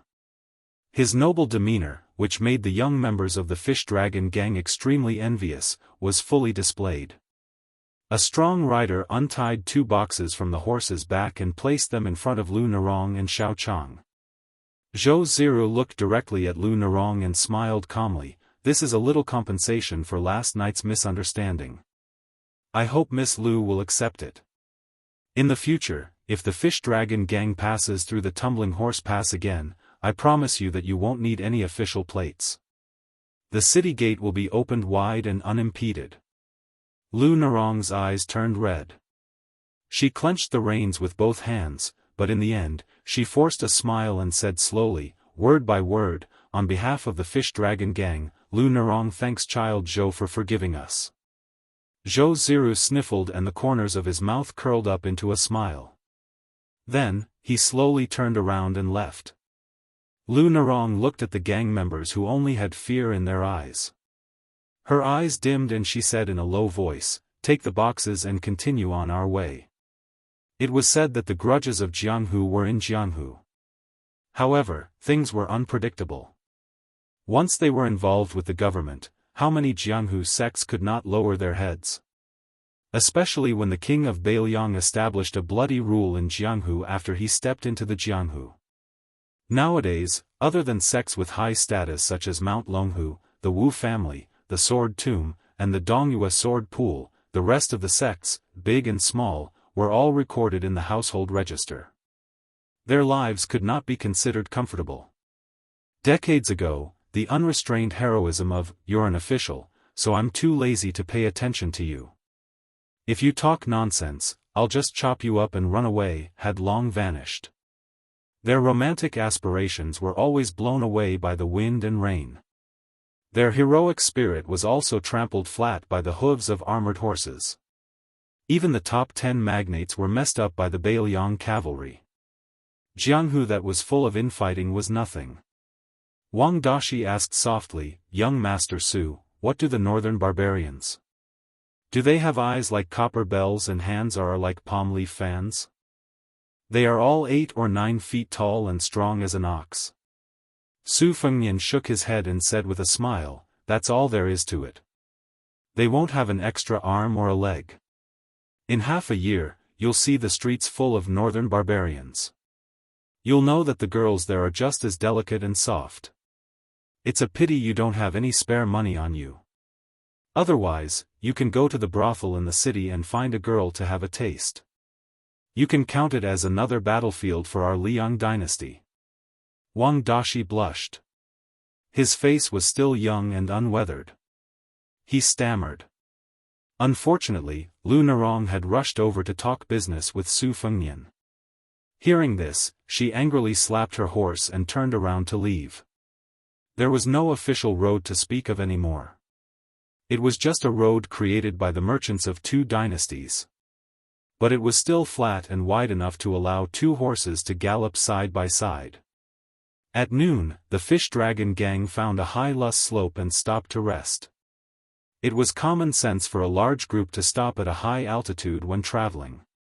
Otherwise, on the border of the northern Liang and the northern Mang where horse bandits wreaked havoc, there would be countless casualties if dozens of bandits charged at them from a high altitude. As for small groups, if they didn't have great abilities, it would be meaningless even if they stood at the top of the mountain. They would still be robbed and killed. Su Fengnian was still a loner. After the fish dragon gang suffered a bloody loss at Tuma Pass, they hated this culprit of Beimang even more. Lu Narong and Xiao Chang, who knew a little about the inside story, certainly didn't have a good impression of him. Su Fengnian was also happy that no one disturbed him. He ate a crumpled dry biscuit and squatted on the edge of the slope to look into the distance. His eyes were full of desolation. He murmured, "The young don't go to Jiangnan, the old don't go to Liangmang." Wang Dashi came to Su Fengnian and squatted down beside him. He asked curiously, "Young Master Su, I've never been to school. What do you mean by that?" Su Fengnian explained with a smile, "This is from a romance novel, The First Snow. It says that the scenery in Jiangnan is good, and the land of gentleness is a hero's grave. Young men's hearts are not firm, and they have seen the beautiful scenery early on. It is very difficult for them to have the ambition to achieve great things. The border of Liangmang is dilapidated and bleak. Old people are easily sentimental about the world, and their hearts are filled with sorrow. When a hero is past his prime, he will be sad and hurt his lungs." Wang Dashi made an "oh" sound and scratched his head. He said, "Now that young Master Su said it like that, I kind of understand." Su Fengnian joked, "Miss Lu must have fallen in love with The First Snow. If you have the chance, go to the restaurant and listen to the gentleman in the book. You will have a little understanding of a woman's heart." Wang Dashi almost choked on the meat biscuit that he was about to swallow. He coughed and said with an embarrassed expression, "I can't drink wine." Su Fengnian smiled and took a sip of water from his water bag to moisten his throat. He did not tease this young man who might not have the chance to go to Jiangnan in his lifetime. Wang Dashi always felt inferior in front of this young Master Su, so he did not stay for long. After a moment of silence, he tactfully left. Su Fengnian put away the biscuits and water bag. He turned his head and saw that the fish dragon gang was still resting and chatting. He did not move, but a pocket-sized dagger flew out from his sleeve. He pierced his finger with the dagger and dripped a drop of blood onto the blade. If it was an ordinary dagger, the drop of blood would have slid down. However, this 2-inch-long dark green dagger was like a living creature that absorbed the blood into the blade. Dong Tai had 12 flying swords, and this one was the green plum blossom. Su Fengnian dripped 3 drops of blood onto the dagger before putting it away. Nurturing a sword. If he wanted to ride a sword and kill people one day, he would have to at least not slack off for 1,000 days. Chapter 384. Su Fengnian grabbed a handful of yellow sand and raised his head to look at Beimang. No matter who praised or slandered the Wu family's sword catacomb, it was always high and mighty, completely ignoring Jianghu. It was a very strange place. In the past 100 years, less than 10 outsiders had been able to enter and leave. The most famous was the 2-time sword god, Li Chungang and Dong Tai. The rest of the swordsmen who went to the sword catacomb to practice their swordsmanship followed the Wu family's rules and stayed in the sword catacomb to worship the sword for the rest of their lives. The Wu family looked down on the world of martial arts because of its great prestige. It was impossible for the descendants of the Wu family to lie on this merit for 200 years. Even someone as conceited as Li Chungang could not deny that the Wu family's path of swordsmanship had indeed reached the pinnacle after hundreds of years of continuous accumulation of countless talented swordsmen. Su Fengnian remembered that on the way back to Beiliang, the old man with the sheepskin fur coat had said that the Wu family had been quiet for many years. Sooner or later, a talented swordsman would emerge from the Wu family. As for whether Wu Luding could carry the family's heavy burden, the old man did not think highly of him. On the contrary, he thought that the female swordsman with the Su of Gojoseon on her back had a better chance. In addition, the Wu family's sword nurturing technique was also very famous. It allowed one to soar to the Kunlun Mountains in one breath and control the sword after leaving one's hand. Whether it was the efficiency of killing or the temperament of a top swordsman, it was outstanding. At that time, the greedy His Royal Highness had silently criticized Dong Tai for not being a good person to the end. He had actually only given the sword without leaving behind the incantation to nurture it. When he returned to Beiliang, he asked the peerless scholar Li Yishan. The latter had picked a dusty secret manual from the fourth floor of the Tide Listening Pavilion that had been pieced together for many years. Only then did Su Fengnian know that it was not difficult to learn the Wu family's sword nurturing technique. In short, it could be summed up in 4 words: drinking blood to become a fetus. The difficult part was the tenacity that could not be relaxed for a single day. Forging a sword was like concocting a pill. It was extremely particular about the time it was taken out of the furnace. However, once the pill was taken out of the furnace, it could be consumed. After each sword was forged, it would be full of spiritual energy, as if it was a living thing. Because of the subtle differences in the texture of the sword, when it was fed and where it was fed would be different for each sword. In 12 hours, Dong Tai had forged 12 flying swords. If His Royal Highness had brought along a single flying sword, all he had to do was feed it once a day. It was not troublesome.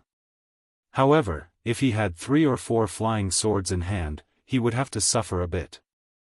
Before Dong Tai had left, he had asked Blue Bird to tell His Royal Highness that if a flying sword was not nurtured for a day, all of his previous efforts would be wasted. If a flying sword was not nurtured for 3 days, it would completely lose its spiritual energy and be no different from scrap metal. There would be no hope for a flying sword to take ahead. As for how many flying swords His Royal Highness had brought along, God knows. Lu Narong probably really had something important to discuss, so she had no choice but to pinch her nose and come to His Royal Highness. Looking down at the back of the man with the saber, she said in a cold tone, "In the future, if the Fish Dragon gang encountered a problem that could not be solved and caused serious losses to your goods, would you help?" Su Fengnian let the coarse gravel slide through his fingers. Without turning his head, he thought for a while and slowly said, "Yes." Lu Narong sneered, "So, last night at the inn, you had the ability to guarantee that after the Fish Dragon gang was wiped out as bandits, you would be able to protect the goods of the general's mansion alone?" Su Fengnian shook his head, "I didn't say that." Lu Narong said in a fit of anger, "After the goods and the money are cleared, the Fish Dragon gang will never have anything to do with the general's mansion again." Su Fengnian turned his head and looked up at the beautiful woman with a pair of seductive long legs. He said with a smile, "Whether you have a knot in your heart or not, I want to tell you that you actually did a good job that night. If the Fish Dragon gang has a gang leader like you in the future, it will be better than having 3 or 4 deputy gang leaders like Xiao Chang. However, what I admire most about you is not that you took the lead and fought with the warriors of the Tumbling Horse Pass, but that after you recognized Xiao Chang's face, you continued to feign civility. Well, after you recognized me, you were still willing to come closer and say a few words to me, a cold-hearted rascal. Although the words were not pleasant to hear, I guess that before you left Lingzhou, you definitely would not have done that.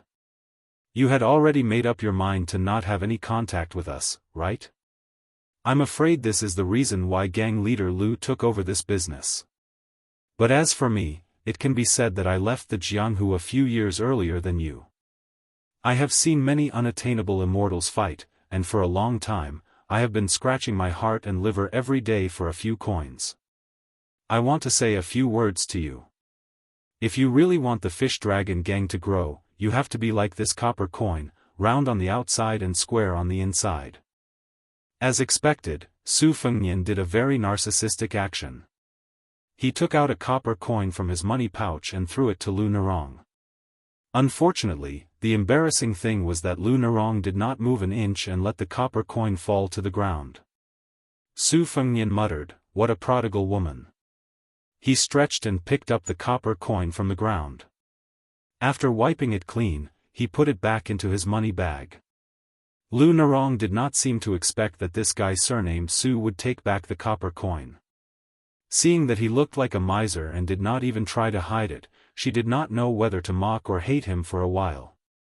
But in her heart, she did not hate this high-ranking lackey who had been indifferent to the Fish Dragon gang as much as before. She knew that this guy was still able to say a few words and had some human feelings. Wang Dashi looked at Lu Nerong who was standing and young Master Su who was squatting in the distance. There was no jealousy or resentment in his eyes towards the woman he admired who seemed to be getting further and further away. The young man just wiped his face and secretly grinned.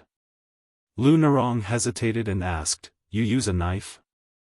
Lu Nerong did not wait for Su Fengnian to reply and quickly said, "Forget it." It seemed that she also knew that she had asked a very childish question. Chapter 385. Su Fengnian smiled, clapped his hands and stood up. He was not worried that Huang Fujin would make a mistake. The phrase, "spring thunder," would never leave the tumbling horse pass. Moreover, since His Royal Highness dared to go to the dangerous Beimeng alone, and if there was no accident, he would take the initiative to go to those dangerous places. Naturally, he would have some unknown tricks up his sleeve. When it came to traveling in Jianghu, His Royal Highness really did not have the face to say that he was a virgin.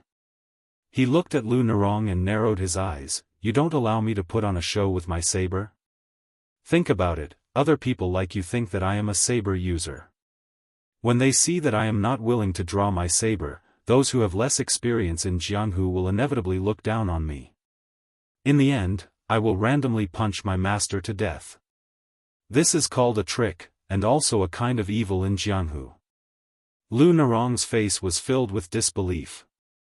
The next journey to Beimeng was quite smooth. However, when the Fish Dragon gang saw a few horse bandits in the distance, they were so scared that they broke out in a cold sweat. They were probably locusts that specialized in catching merchants and sucking their marrow. After thinking about it, the Fish Dragon gang felt that they could not eat a hot potato, so they did not do anything. This made Lu Nerong feel relieved. To the Fish Dragon gang, they could no longer afford any losses. The deaths and injuries in the inn had already left Lu Nerong in a terrible fix. Since they were members of the gang who had joined their master, it would not be as simple as compensating them with money. If anyone died, it would be a great disaster for the people in this peaceful and prosperous world. Those family members would definitely go to the Fish Dragon gang and cry their hearts out. Moreover, if they didn't get off to a good start, it would be very bad for the reputation of the Fish Dragon gang. After the corpses were transported back to Lingzhou, Lu Nerong didn't need to think to know that those gangs and sects that were on par with the Fish Dragon gang would definitely be secretly happy. Therefore, if they encountered difficulties in the Bailiang dynasty outside of Beimeng, they would not be able to get help. This trip to the general's residence to ask for a job through connections would be in vain. Fortunately, Zhou Ziru brought 2 boxes with a total of 3,000 taels of silver. Although Lu Nerong was disgusted by it, she also knew that this money was an indispensable emergency for the Fish Dragon gang. As for those horse bandits who did not make a move and only watched from afar, Xiao Chang's thoughts were very straightforward and reasonable. He said that although the horse bandits were valiant and did not lose to the elite cavalry of any dynasty, the largest group of horse bandits at the border only had less than 50 to 60 riders. Ordinary bandits had at most 20 horses. Every time they went out in full force to rob, if they could not get a huge profit, they might lose more than they gained. A group of bandits who gathered because of the profit would disperse easily. How would they dare to compete with the Fish Dragon gang who had a strong army? Moreover, the Fish Dragon gang only had 1 cart of goods. Compared to a dozen carts of goods, the scale was much smaller and there was not enough meat and fish. The horse bandits in the big strongholds looked down on them, and the small groups of bandits could not swallow them. However, the taciturn Gong Sunyang had a different opinion. He said that they should be careful of these outlaws ganging up to rob. At first, Lu Narong did not think much of it. However, after half an hour, she saw the second and third groups of horse bandits watching them from afar and finally felt that something was wrong. When they stopped for the night, the fish dragon gang lit a dozen bonfires. In addition to keeping them warm, they could also scare the animals in the desert. What a good way to say that the stars hang over the plains. Wang Dashi helped Su Fengnian to light a bonfire. Sitting together, the clumsy bird flies first. The most important thing is the word diligence. The youth had finally managed to memorize the 600-word fist technique formula by rote. A few days ago, Su Fengnian even took the time to go to a secluded place to demonstrate the fist technique several times to Wang Dashi. Now that the Wudong Mountains leader was no longer around, this set of fist techniques quickly evolved into two types, the old and the new. The old one had 108 styles and was full of flavor, but was relatively complicated and obscure. Even the old Daoist who first practiced with the young leader on the square of the Taishu temple may not be able to fully grasp the essence. Therefore, a new Daoist named Li Yufu of Wudong Mountain, who was really talented, was able to concisely practice 64 styles, which was called the new stance. Unfortunately, what Su Fengnian demonstrated was the earliest old stance. Wang Dashi already had a hard time memorizing the formula, let alone practicing the new stance. Fortunately, Su Fengnian did not dislike this half-baked disciple of his and taught him very patiently. Seeing that Wang Dashi was always feeling guilty and vexed, he smiled and said to the youth that Kung Fu was the work of dripping water to penetrate a stone.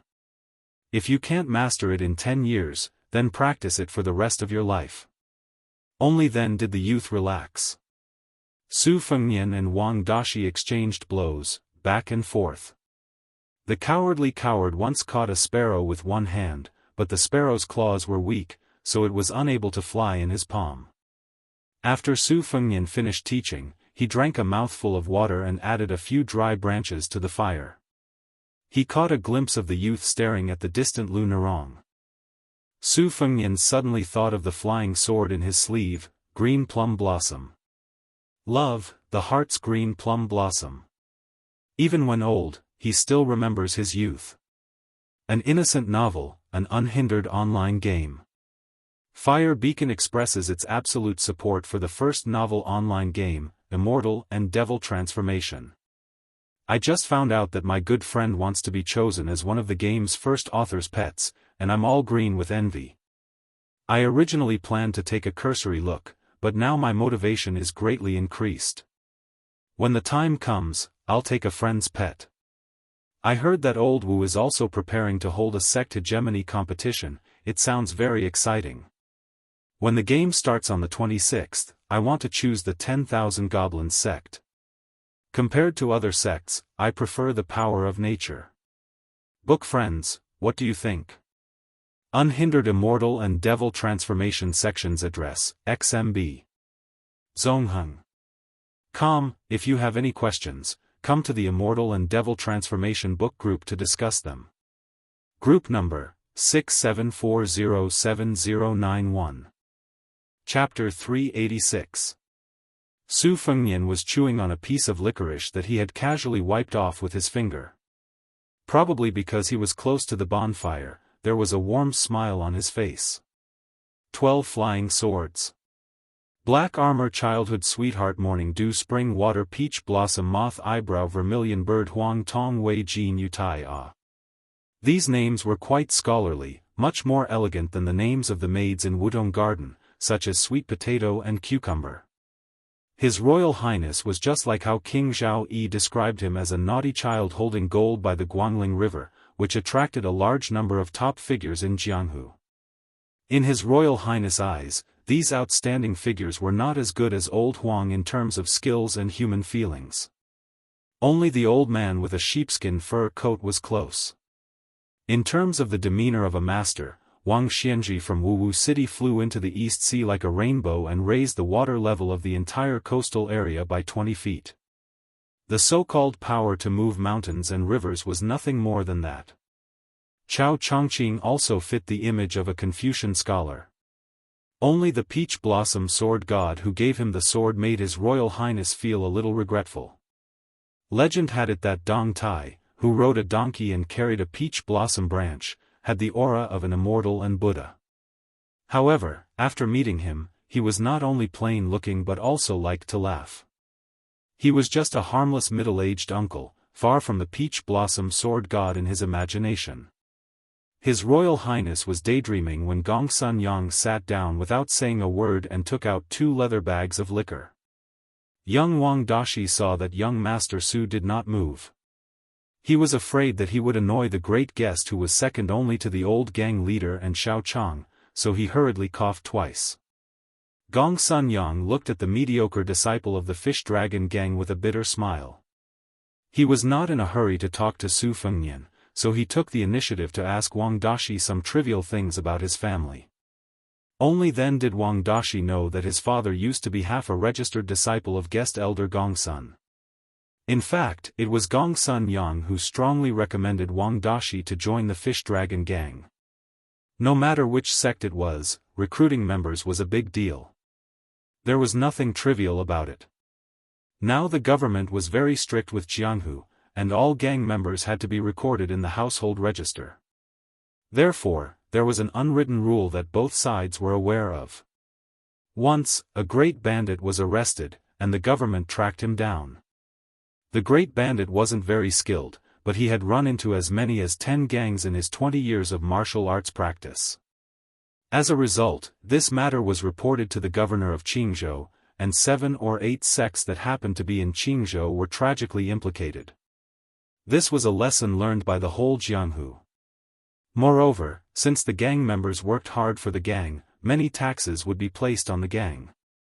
Those behemoths with as many as 700 or 800 or even thousands of members naturally had rich family backgrounds and all kinds of ways to make money, so they wouldn't be too tired. However, small sects like the Fish Dragon Gang were struggling to make a living, so the expenses were like a rope around their necks. Perhaps one day, they would be choked to death and be done with it. However, Gong Sun Yang had never mentioned that Wang Dashi was able to join the Fish Dragons and live a stable life without worrying about food and clothing. When Wang Dashi first joined the gang, he was not qualified to receive 1.5 strings of copper coins every month. In fact, the copper coins that were equivalent to 80 to 90% of silver coins came from Gong Sun Yang's own money bag. It was not until Wang Dashi grew up that Gong Sun Yang quietly stopped subsidizing him. Xiao Chang said that Gong Sun Yang was a taciturn gourd, and it was not wrong. Su Fengnian saw that Gong Sun Yang had brought 2 wine bags, so he smiled and asked for one. He took it and smelled it. Hey, it's really the green ants of Bailiang that are suitable for both the rich and the poor. He was in a good mood. He raised his head and drank a mouthful. Squinting his eyes, he asked with a smile, Mr. Gong Sun, did the second gang leader go to a secluded place to practice swordsmanship again? Gong Sun Yang's voice was hoarse. It was unknown whether it was because he had been blown by the wind when he was young or because he was drunk. He waved his hand and said, I'm just a crude martial artist who relies on my strength to make a living. I don't deserve to be called Mr. Gong Sun. Although I don't practice swordsmanship, I know that hard work can make up for one's lack of talent. Mr. Zhao's swordsmanship has improved over the years because of his perseverance. Su Fengnian lifted the cowhide wine bag and said with a smile, one doesn't visit a temple without a reason. Senior Gong Sun, if you have something to say, just say it. Gong Sun Yang hesitated and said with a bitter smile, fortunately, young master didn't say that I'm unaccountably solicitous. You've given me enough face. Su Fengnian was a little surprised. He didn't expect this guest to have a sense of humor. His Royal Highness liked people who dared to make fun of themselves, but he didn't like people who put on airs because they were half-baked. Su Fengnian drank another mouthful of wine and silently waited for Gong Sun Yang to continue. When Wang Dashi saw this, he wondered if he should get out of here. His butt was only half a foot off the ground when he was stopped by Gongsun Yang. "Dashi, there's no harm in listening." Gongsun Yang sat down cross-legged and placed his wineskin on his lap. He went straight to the point and said, "To tell you the truth, Gongsun Yang has been secretly observing young Master Su's skill, the distance between his steps, the way he gets on and off the horse, and the way he breathes while riding. I've paid close attention to all of this. It wouldn't be strange if I could see through it, but young Master's chi is restrained, so Gongsun Yang couldn't sense anything. At first, I thought that young Master was just an ordinary martial artist who had learned some military techniques from the general's manner to train his body. However, that night at the Toppling Horse Pass Inn, young Miss told Gongsun Yang that young Master had taken the life of a Bailiang soldier with one strike. This really gave Gongsun Yang a fright. Although young Miss's swordsmanship hadn't been tempered by life and death battles, she had reached a higher level in swordsmanship. After using the leaving hand sword and the Liu family's unique cannon hammer technique, the master cupped his hands 3 times and still claimed that he couldn't beat the assassin named Zhao Yingchuan. Regardless of whether young Master took advantage of the sneak attack or not, it really wasn't easy to kill him with one strike. Before Zhao Yingchuan's body was taken away, I secretly flipped his back and saw the shape of his spine after it was crushed. Even if Gongsun Yang was at the peak of his youth, he wouldn't have been able to do so. It isn't that Gongsun Yang is boasting, but even if I face a third-rank martial artist, if I don't use the ox horn bow, I will still be covered in dirt and grime. However, I walk the path of an external martial art that depends on age. People fear the young, and fists fear the strong. In the past, I have barely touched the threshold of the second-rank strength. Wang Dashi was shocked. Second class. For the people at the bottom of the Jianghu, this was already a master who had reached the heavens. Even old gang leader Liu, who built the foundation of the Fish Dragon gang with his own hands and cultivated both internal and external martial arts, was only close to third-class strength.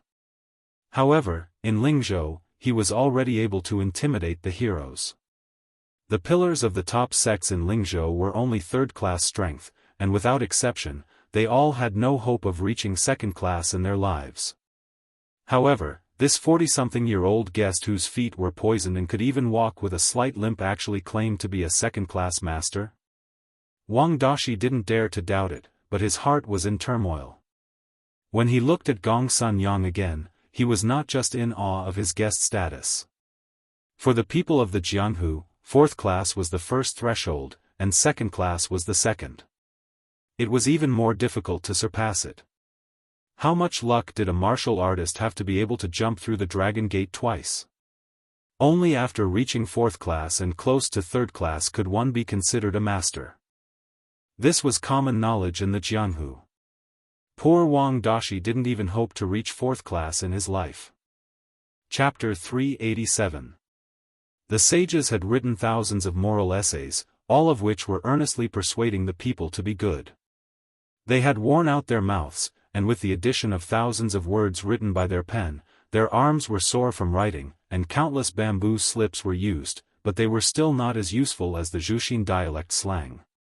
What people do not look out for themselves, and what people die for wealth and birds die for food. Just listen to it, it was easy to recite, and it was not nonsense. No wonder everyone believed it. In this depression surrounded by slopes on 3 sides, there were 5 or 6 men with different appearances and attire. There was not a single bonfire lit. In the middle of the night in the wilderness, there were no women around. It was easy to imagine what they were plotting. It could not be that these fellows felt that the border between the 2 dynasties was not peaceful and wanted to do a good deed of eliminating traitors and pacifying the people.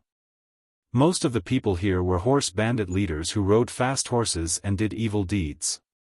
Speaking of the horse bandits that were a big problem at the border, compared to the bandits that were living in the corners of the empire, they were naturally much more valiant.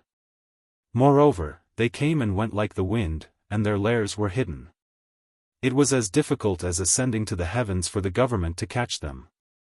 The combat ability and cunning of the horses were not something that the ordinary bandits in the Jianghu could compare to. The 4-horse bandit leaders in front of them were not the rough men in the hearts of the common people. One of them was a man in his 30s. He was fair, handsome, and gentle. He wore an elegant green robe. His thumb and index finger were rubbing a jade pendant that was carved from mutton-fat jade. He smiled but did not say anything. There was a stout fatty sitting beside him, but his skin was dark, making him look comical. Beside his buttocks were a Xianhua broad axe and a golden sparrow mountain splitting axe. He did not speak, but the smile on his face made people feel that he was charmingly naive. The other two were worthy of being bandits. Not to mention their sturdy bodies, just their arms, which were as thick as a woman's thigh, were enough to make their muscles bulge. One of them, a middle-aged bandit with a scar on half his face, knocked on the golden scabbard on his leg with his fist and said casually, "Chief Shao, although it was Song Diao, who introduced us to this matter today, we are all brothers. As for how to divide the goods, we have to be clear about it first. Otherwise, after this matter is settled, if there is an imbalance in the distribution of the spoils, we brothers will fight before we can even get our hands on the silver. It's not worth it." Sitting opposite the bandit leader was the second gang leader of the Fish Dragon Gang, Shao Chong. Shao Chong heard the man's explicit words and his face was covered in saliva. He could clearly smell the man's fishy breath. However, Shao Chong only frowned slightly. After secretly exchanging glances with the handsome and scholarly bandit, he nodded with a smile and said, "Boss Wei speaks frankly. It is indeed reasonable. This carriage of goods came from the residence of the former weapons supervisor in Lingzhou. They have connections in Lingzhou and can raise the price to 35,000 taels of silver. However, if we sell the goods, I estimate that we will only get a little more than 20,000 taels of silver. Together with the 3,000 taels of silver sent by the son of Vice Captain Zhichong at Tuma Pass, we will count it as 25,000 taels of silver. The 5 of you here will each get 5,000 taels of silver. What do you think? But let's make it clear first. I can't wait until the day the goods are sold. I have to take the money back to Beiliang first. However, since all of you heroes have brought your brothers out to do business, I don't have the face to be on equal footing with you. Therefore, I will only take 4,000 taels of silver. What do you think?" The 4 bandits discussed and agreed with a smile. Their smiles towards Shao Chong also became more sincere. After all, there were not many people who were willing to take less money. Besides, without Shao Chong as an insider, and with Shao Chong's friend Song Diao, acting as the middleman, they would not be able to put together such a big platform with more than 100 people.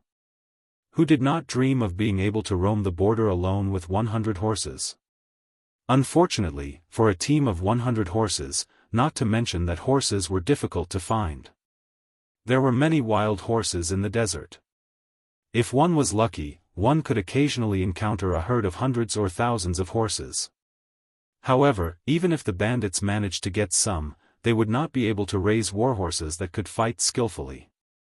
Bandits had to have good horses before they could be bandits. If one could not train a horse well, one's legs would go weak at the sight of an inferior horse or easily lose control of it. Who the hell would dare to fight with others? Wouldn't that be courting death? Therefore, to the bandits, if anyone knew how to raise and train a horse, they would want to worship them as if they were their ancestors. If one were to go to the horse market to buy a horse, regardless of whether it was in Beiliang or Beimang, one would have to report to the government. To the bandits, wasn't this equivalent to being tired of living? Did they think that the military officers in the government were not generous enough? As for horse smuggling, it was also very risky. It was also a matter of losing one's head. Otherwise, who would not be able to gather a team of more than 100 people? Moreover, one should not forget that 100 bandits would inevitably bring along their families. This meant that at least 200 mouths would have to eat meat and drink wine every day. Every few days, they would have to F***king go to the brothel in batches to find soft and tender women to vent their lust. Only then would they not feel resentful. As the head of this family, one would not be able to raise them without some ability. Therefore, in the circle of horse bandits, it was a joke that anyone who could become a leader, regardless of whether it was the phoenix head of a few hundred bandits or the chicken head of a few dozen bandits, could go to Beiliang and Beimang with their ability to become a general. Song Jiao, who looked like a white-faced scholar, did not speak much. This time, he had brought 34 horses, which was the most out of the 4 of them. Among the hundreds of horse bandits at the border, his strength was only average. However, Song Jiao's name was very well known. He came from a small noble family in Beimang. After studying hard for more than 10 years, he finally obtained a scholarly rank with great difficulty. Just as he showed signs of standing out, he was replaced by a fat brother from his family. In a fit of anger, he killed the father and son and kidnapped 2 women, who he should have respectfully called his concubines, as well as some money and valuables, to become a horse bandit. Unexpectedly, he really took root in this barren land that relied on martial prowess to survive. He was meticulous and vicious. A few horse bandits who provoked him were wiped out along with their men, horses, and nests. Originally, with Song Jiao's means and financial resources, it was easy for him to deal with a group of 50 bandits, let alone 70 or 80. The other leaders of the horse bandits wished that the women in the village had just given birth to a child so that they could get on their horses and rob them. Song Jiao went in the opposite direction and kept the number of his men at 36. The 3 men beside him were all ferocious horse bandits, but even if the 3 of them worked together to burn the bridge after crossing the river, they were destined to suffer great losses. This was probably the key reason why Xiao Chong of the Fish Dragon Gang was willing to take the risk. The 2 met in Lingzhou City. Although Song Jiao was a bandit, he was more or less a scholar. When he went south to visit the scenery of Beiliang, he happened to meet Xiao Chong, who was good at swordsmanship. They were quite friends despite the difference in age. The scholarly bandit nicknamed Song Jiao was also very close to Xiao Chong's son, Xiaoling. Xiaoling was not good at fighting, but he liked to read books and poems. He was not very sociable in the Fish Dragon Gang, but he was very happy to talk with Song Jiao. When Xiao Chong left Lingzhou, his original intention was to ask Song Jiao to take care of him along the way. But he did not expect that the incident at Tuma Pass would change everything. Song Jiao was so clever that he immediately pointed out Xiao Chong's weakness. He beat around the bush and said that with Xiao Ling's talent, he was more suitable to be the leader of the Fish Dragon Gang. At first, Xiao Chong was still in a dilemma and was unwilling to immediately agree to this bloody business that was contrary to the word righteousness. After coming out of seclusion, every day he saw Lu Nerong's unfamiliar cold face, Xiao Chong was angry. A few days ago, he finally saw Song Jiao, who was pretending to be an ordinary bandit, and made a secret signal. Only then did the deputy leader of the Fish Dragon Gang make up his mind. Whether it was Lu Nerong or a carriage of goods, how could they compare to the bright future of his son, Xiao Ling? Moreover, if the Fish Dragon Gang was handed over to Xiao Ling, who was quick-witted and had many connections, it would definitely rise up strongly. It could be said that he was worthy of the pedantic old leader who had conquered the country but could not keep it. After all, Jianghu should be handed over to the young people to fight for. Old guys should not occupy the latrine. Lu Nerong was too soft-hearted and she was also a woman. What could she do? When she got married in the future, would the whole Fish Dragon Gang become her dowry? Not to mention Xiao Chong, the rest of the old guys who had retired in a gold basin would be bitterly disappointed. Xiao Chong's mind flashed and he had mixed feelings. His heart became colder and hardened. He said with a smile, "The Fish Dragon Gang has more than 30 people. Except for Lu Nerong and the guest Gong Sun Yang, their martial arts are not outstanding. Gong Sun Yang is good at the rapid arrow technique, which can cause great damage to the cavalry of several leaders. When the time comes, I will definitely take advantage of the chaos to kill Gong Sun Yang first. Song Jiao pressed the jade pendant and said softly, "We are not in a hurry to kill them. In the next 2 days, we will first harass them in batches and let the fish dragon gang be tired of dealing with them. Later, I will ask Boss Xiao to bring a few tails of knockout powder and see if we can put it in their food. But this matter is just icing on the cake. It will be best if it works, but it doesn't matter if it doesn't. If we have 100 riders to deal with more than 30 people, it will be like a hunt. Originally, if it was a big escort agency, there would be many carts and we would know a little bit about the art of stopping and forming a formation. Unfortunately, the fish dragon gang only has 1 carriage. Even if they have the art of war experts, they can't do anything. They can only blame it on their bad luck. The other 3 leaders looked at each other and they all looked a little cold. Song Jiao suddenly smiled and said, "By the way, the fish dragon gang has more than a dozen ready-made familiar horses. I don't want them. Let the 3 leaders distribute them at will. But that Lu Narong belongs to me." There is no discussion. The fat black guy who played with the double axes gave a thumbs up and smiled at Song Jiao. Brother Song, you are indeed educated. You love the country but not the beauty. I admire you. The other 2 big men also smiled playfully. Only a fool would not agree to such a wonderful thing. On the border, having a good horse was 100 times more important than having parents. Chapter 388. Song Jiao seemed to be amused. He finally stood up, hung the jade pendant on his waist, and tied the red string into a slipknot. Only then did he raise his head to look at Su Fengnian. "Young Master Su, since you dared to attend the meeting alone, it seems that clan leader Xiao has underestimated your strength. God is watching from 3 feet above? They might not believe it, but I do. But trust is trust, and I'm not afraid. What I'm most curious about right now is whether or not you've underestimated our abilities. If you're wrong, your fate might be even worse." Song Jiao finished and pointed at Scarface.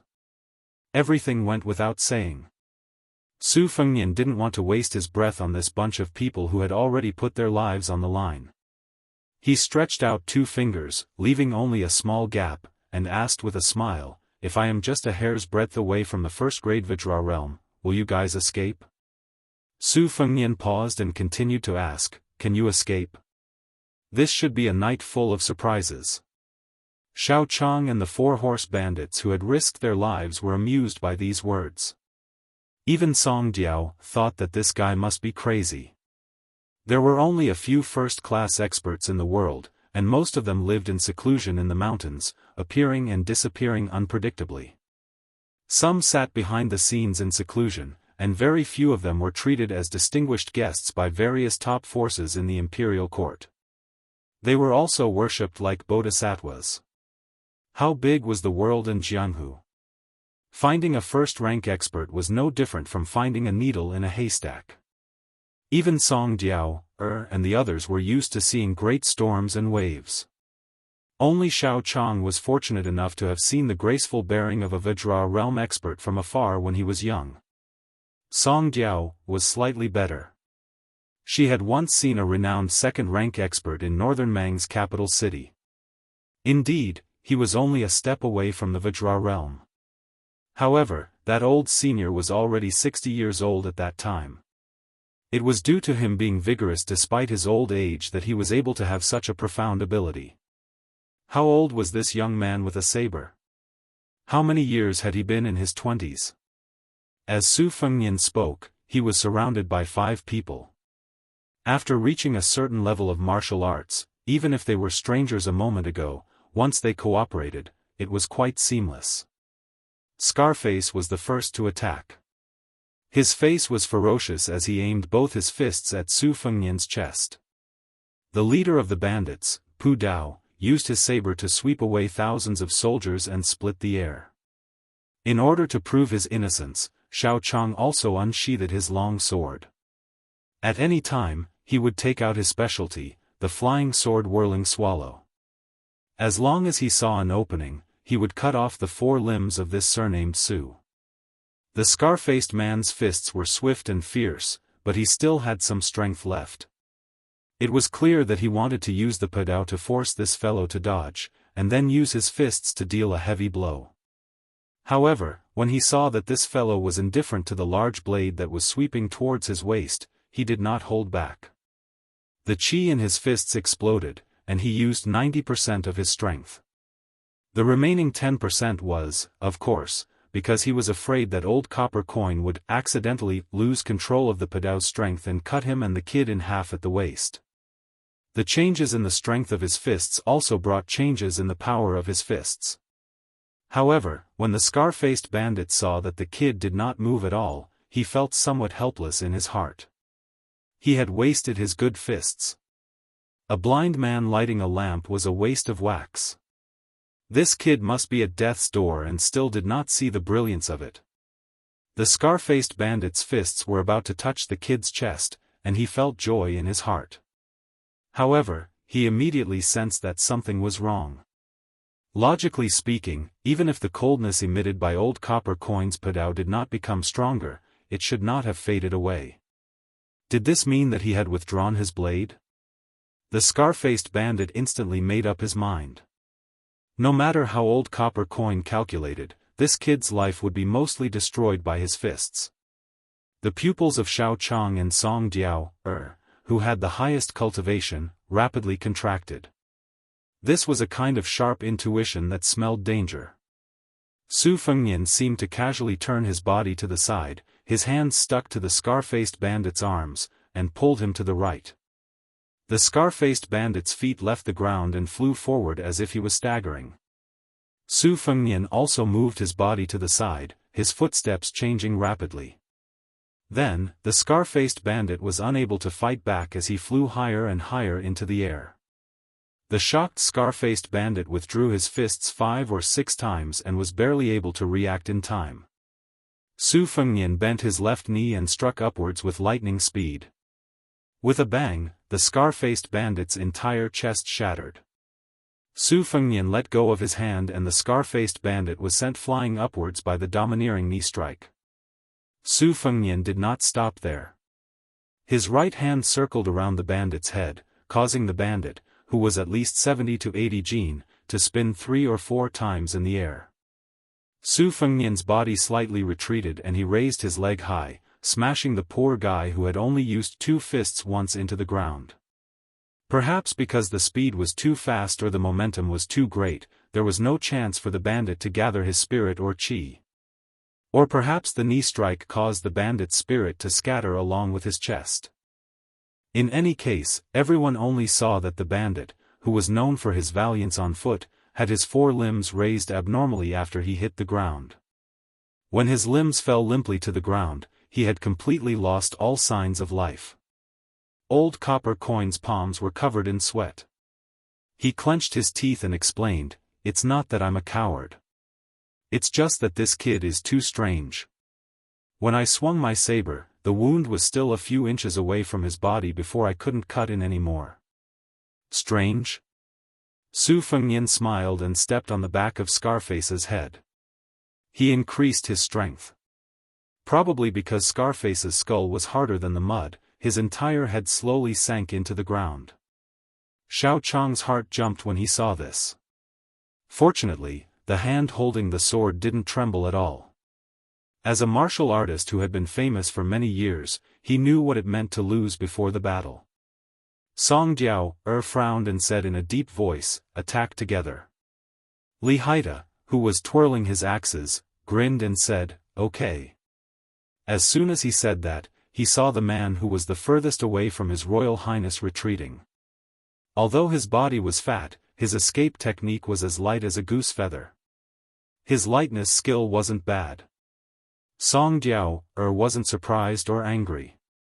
Instead, a trace of insidious ruthlessness flashed in his eyes. Li Haida retreated quickly, but Su Fengnian chased even faster. When His Royal Highness flashed past Old Copper Coin, the horse bandit who was used to killing people didn't dare to move and let him pass by. Li Haida knew that Su Fengnian knew that he couldn't kill him. Seeing that he couldn't escape, he hardened his heart and suddenly stopped. After landing on the ground, he still slid for a while, leaving 2 marks on the ground. He took the opportunity to accumulate power. When the young devil who killed without blinking arrived in front of him, he crossed his axes and swung them. The momentum was heavy and the force was far stronger than Scarface's fists. He relied on the simple and boring 3 axes to travel the world. Naturally, he had his merits. The young man who carried a saber but didn't use a saber was really arrogant.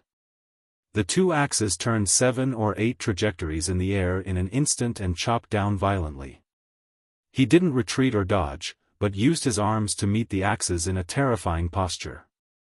Li Haida, who was despised to the extreme, shouted angrily, "Go to hell." There was neither the familiar sound of flesh and bones being chopped off, nor the legendary sound of metal and stone colliding. Li Haida knew his pain. Xianhua's axes and Golden Sparrow Mountain splitting axe seemed to have penetrated into a big ball of cotton. This ball of cotton couldn't be seen, but it really existed. He finally understood why old copper coin said that it was strange and evil. This kid's chi was so abundant that it overflowed to the outside of his body. The so-called chi dynamic was even more precious than the most valuable gold and silver in the eyes of the world. Many martial artists had spent their whole lives practicing chi dynamic, but they had never figured out what it was. Some lucky guys with a strong family background were guided by a master and had 1 or 2 secret manuals in their hands, but they could only vaguely feel that there was a stream of hot chi flowing through the bones and acupoints in their bodies. But how to gather it and use it for their own use was an insurmountable and precipitous pass. If they were lucky enough to know how to gather it, how to gather and disperse it freely, it would be even more fatal. Since ancient times, reading books and practicing martial arts had been the obstacles of the world's civil and martial paths. The person in front of him, who he was going to fight with his life on the line, was actually able to let his chi leak out in a regular pattern. Wasn't this the legendary Vajra realm? How could Li Haida not feel ashamed of his inferiority and go crazy with jealousy? It was like a poor man who was diligent and thrifty every day. Suddenly, a rich man appeared and could eat, drink, and defecate on a mountain of gold and silver. Comparisons were odious. Li Haida didn't care about the 3 axes. He was determined to press down on the pair of giant axes in his hands. His dark face swelled with a sickly dark red. It was estimated that he had used all the strength he had accumulated since he was a child at this critical moment. Chapter 389. Li Haida chopped down with his axes for a short distance of 3 inches. It seemed like an extremely long time. It was no longer a chop, but a death push. Li Haida's heels were already raised as he let out a crazy roar. The axes finally touched the sleeves of this young bastard. Li Haida's sleeves were cut open, and the cold edge of the giant axes touched his skin. He grimaced as if he was possessed. His whole body's chi was boiling and surging to his arms. Su Fengnian frowned slightly. He shook his arms and bounced the axes away. A kick landed on Li Haida's chest, and the burly man's hands split open, causing blood to flow out. He fell back. Su Fengnian effortlessly grabbed Li Haida's wrist and broke it with a twist. He took Xianhua's broad axe and Jin Ke mountain splitting axe.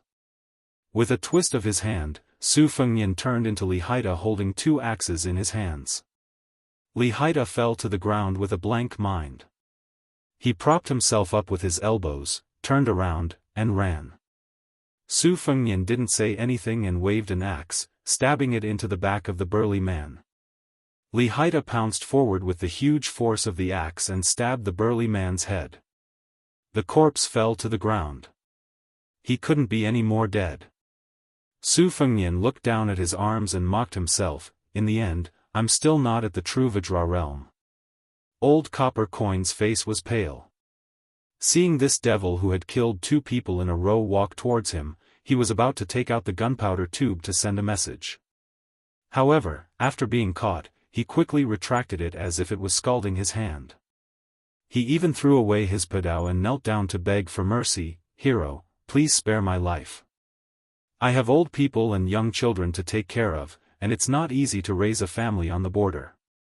I was blinded by lard, so I schemed against the fish dragon gang. Young Master Su, please forgive me. Today's matter was planned by that pretty boy Song Diao, and that grandson Xiao Chang. Every injustice has its perpetrator, and every debt has its debtor. Young Master Su, if you want to kill me, you have to find them first. I will kowtow to you." Old Copper Coin spoke incoherently and kept kowtowing. "Alright, then I'll find trouble with those two first."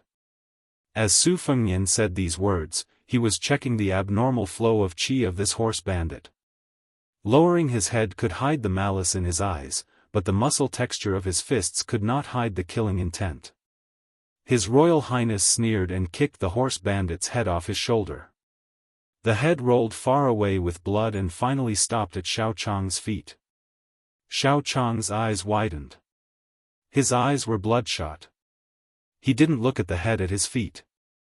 He only stared at the young disciple of the general's residence. 3 out of the 5 had died. Song Diao, was still rather calm, but he didn't have the confident bearing he had before.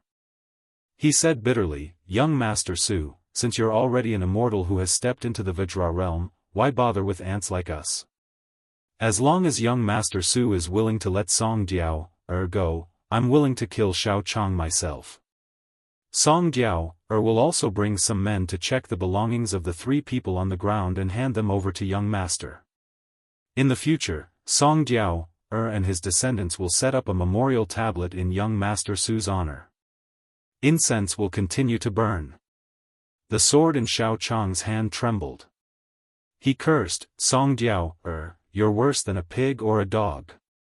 Song Diao completely ignored Xiao Chang's curses. He only carefully bent his waist and faced the young devil of unknown origin. Seeing the expressionless face of this young master who hadn't even drawn his saber half an inch out of its sheath, he continued, "After Song Diao, kills Xiao Chang, if young Master Su is still not satisfied, Song Diao, can cut off one of my arms to show my sincerity." Su Fengnian smiled and said, "Okay." Then he saw a good show of brothers killing each other. After the time it took to burn a stick of incense, Xiao Chang, who had left his sword and reached perfection, fell into a pool of blood, dying. Song Diao, who had always given people the impression of focusing on scheming and rarely fighting, was actually an expert close to the 2nd rank with a flexible sword at his waist.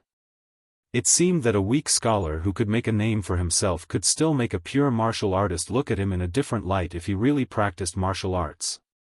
However, Song Diao, didn't have it easy either. His body was covered with cuts and bruises, and his scholar's green robe was badly torn. He sat cross-legged, looking battered and exhausted. Su Fengnian approached Deputy Gang Leader Xiao, who was panting more than he was inhaling. He squatted down and said with a chuckle, "How does it feel to fight with a brother you've known for many years and die in the hands of your brother? I know you have a very promising son, and I also know that you betrayed the Fish Dragon Gang this time in order to help Xiao Ling. Don't worry, I'll give this boy a chance. I'll send him a secret letter using your tone and handwriting. If he's not tempted and doesn't want to be the leader of the Fish Dragon Gang, you can just be like Wang Dashi's father and die for the Fish Dragon Gang. Xiao Ling won't suffer much for the rest of his life. If he's tempted." The answer was obvious. How could Xiao Chang not know his son's temperament? He couldn't speak, but blood gushed out of his mouth. Obviously, he was extremely angry, but unfortunately, he didn't have the spirit to be angry. Su Fengnian pointed to the top of his head, and then said flatly, "I know you want to say that I'm unreasonable, but why should I reason with a person like you?" Xiao Chang died with his eyes wide open. As for whether this old swordsman who should have been able to enjoy the hard-earned glory and wealth, other than anger, no one knew. Seeing Su Fengnian stand up and turn around, Song Diao, wiped the blood from the corner of his mouth and said with a smile, "Young master, please let me say a few more words.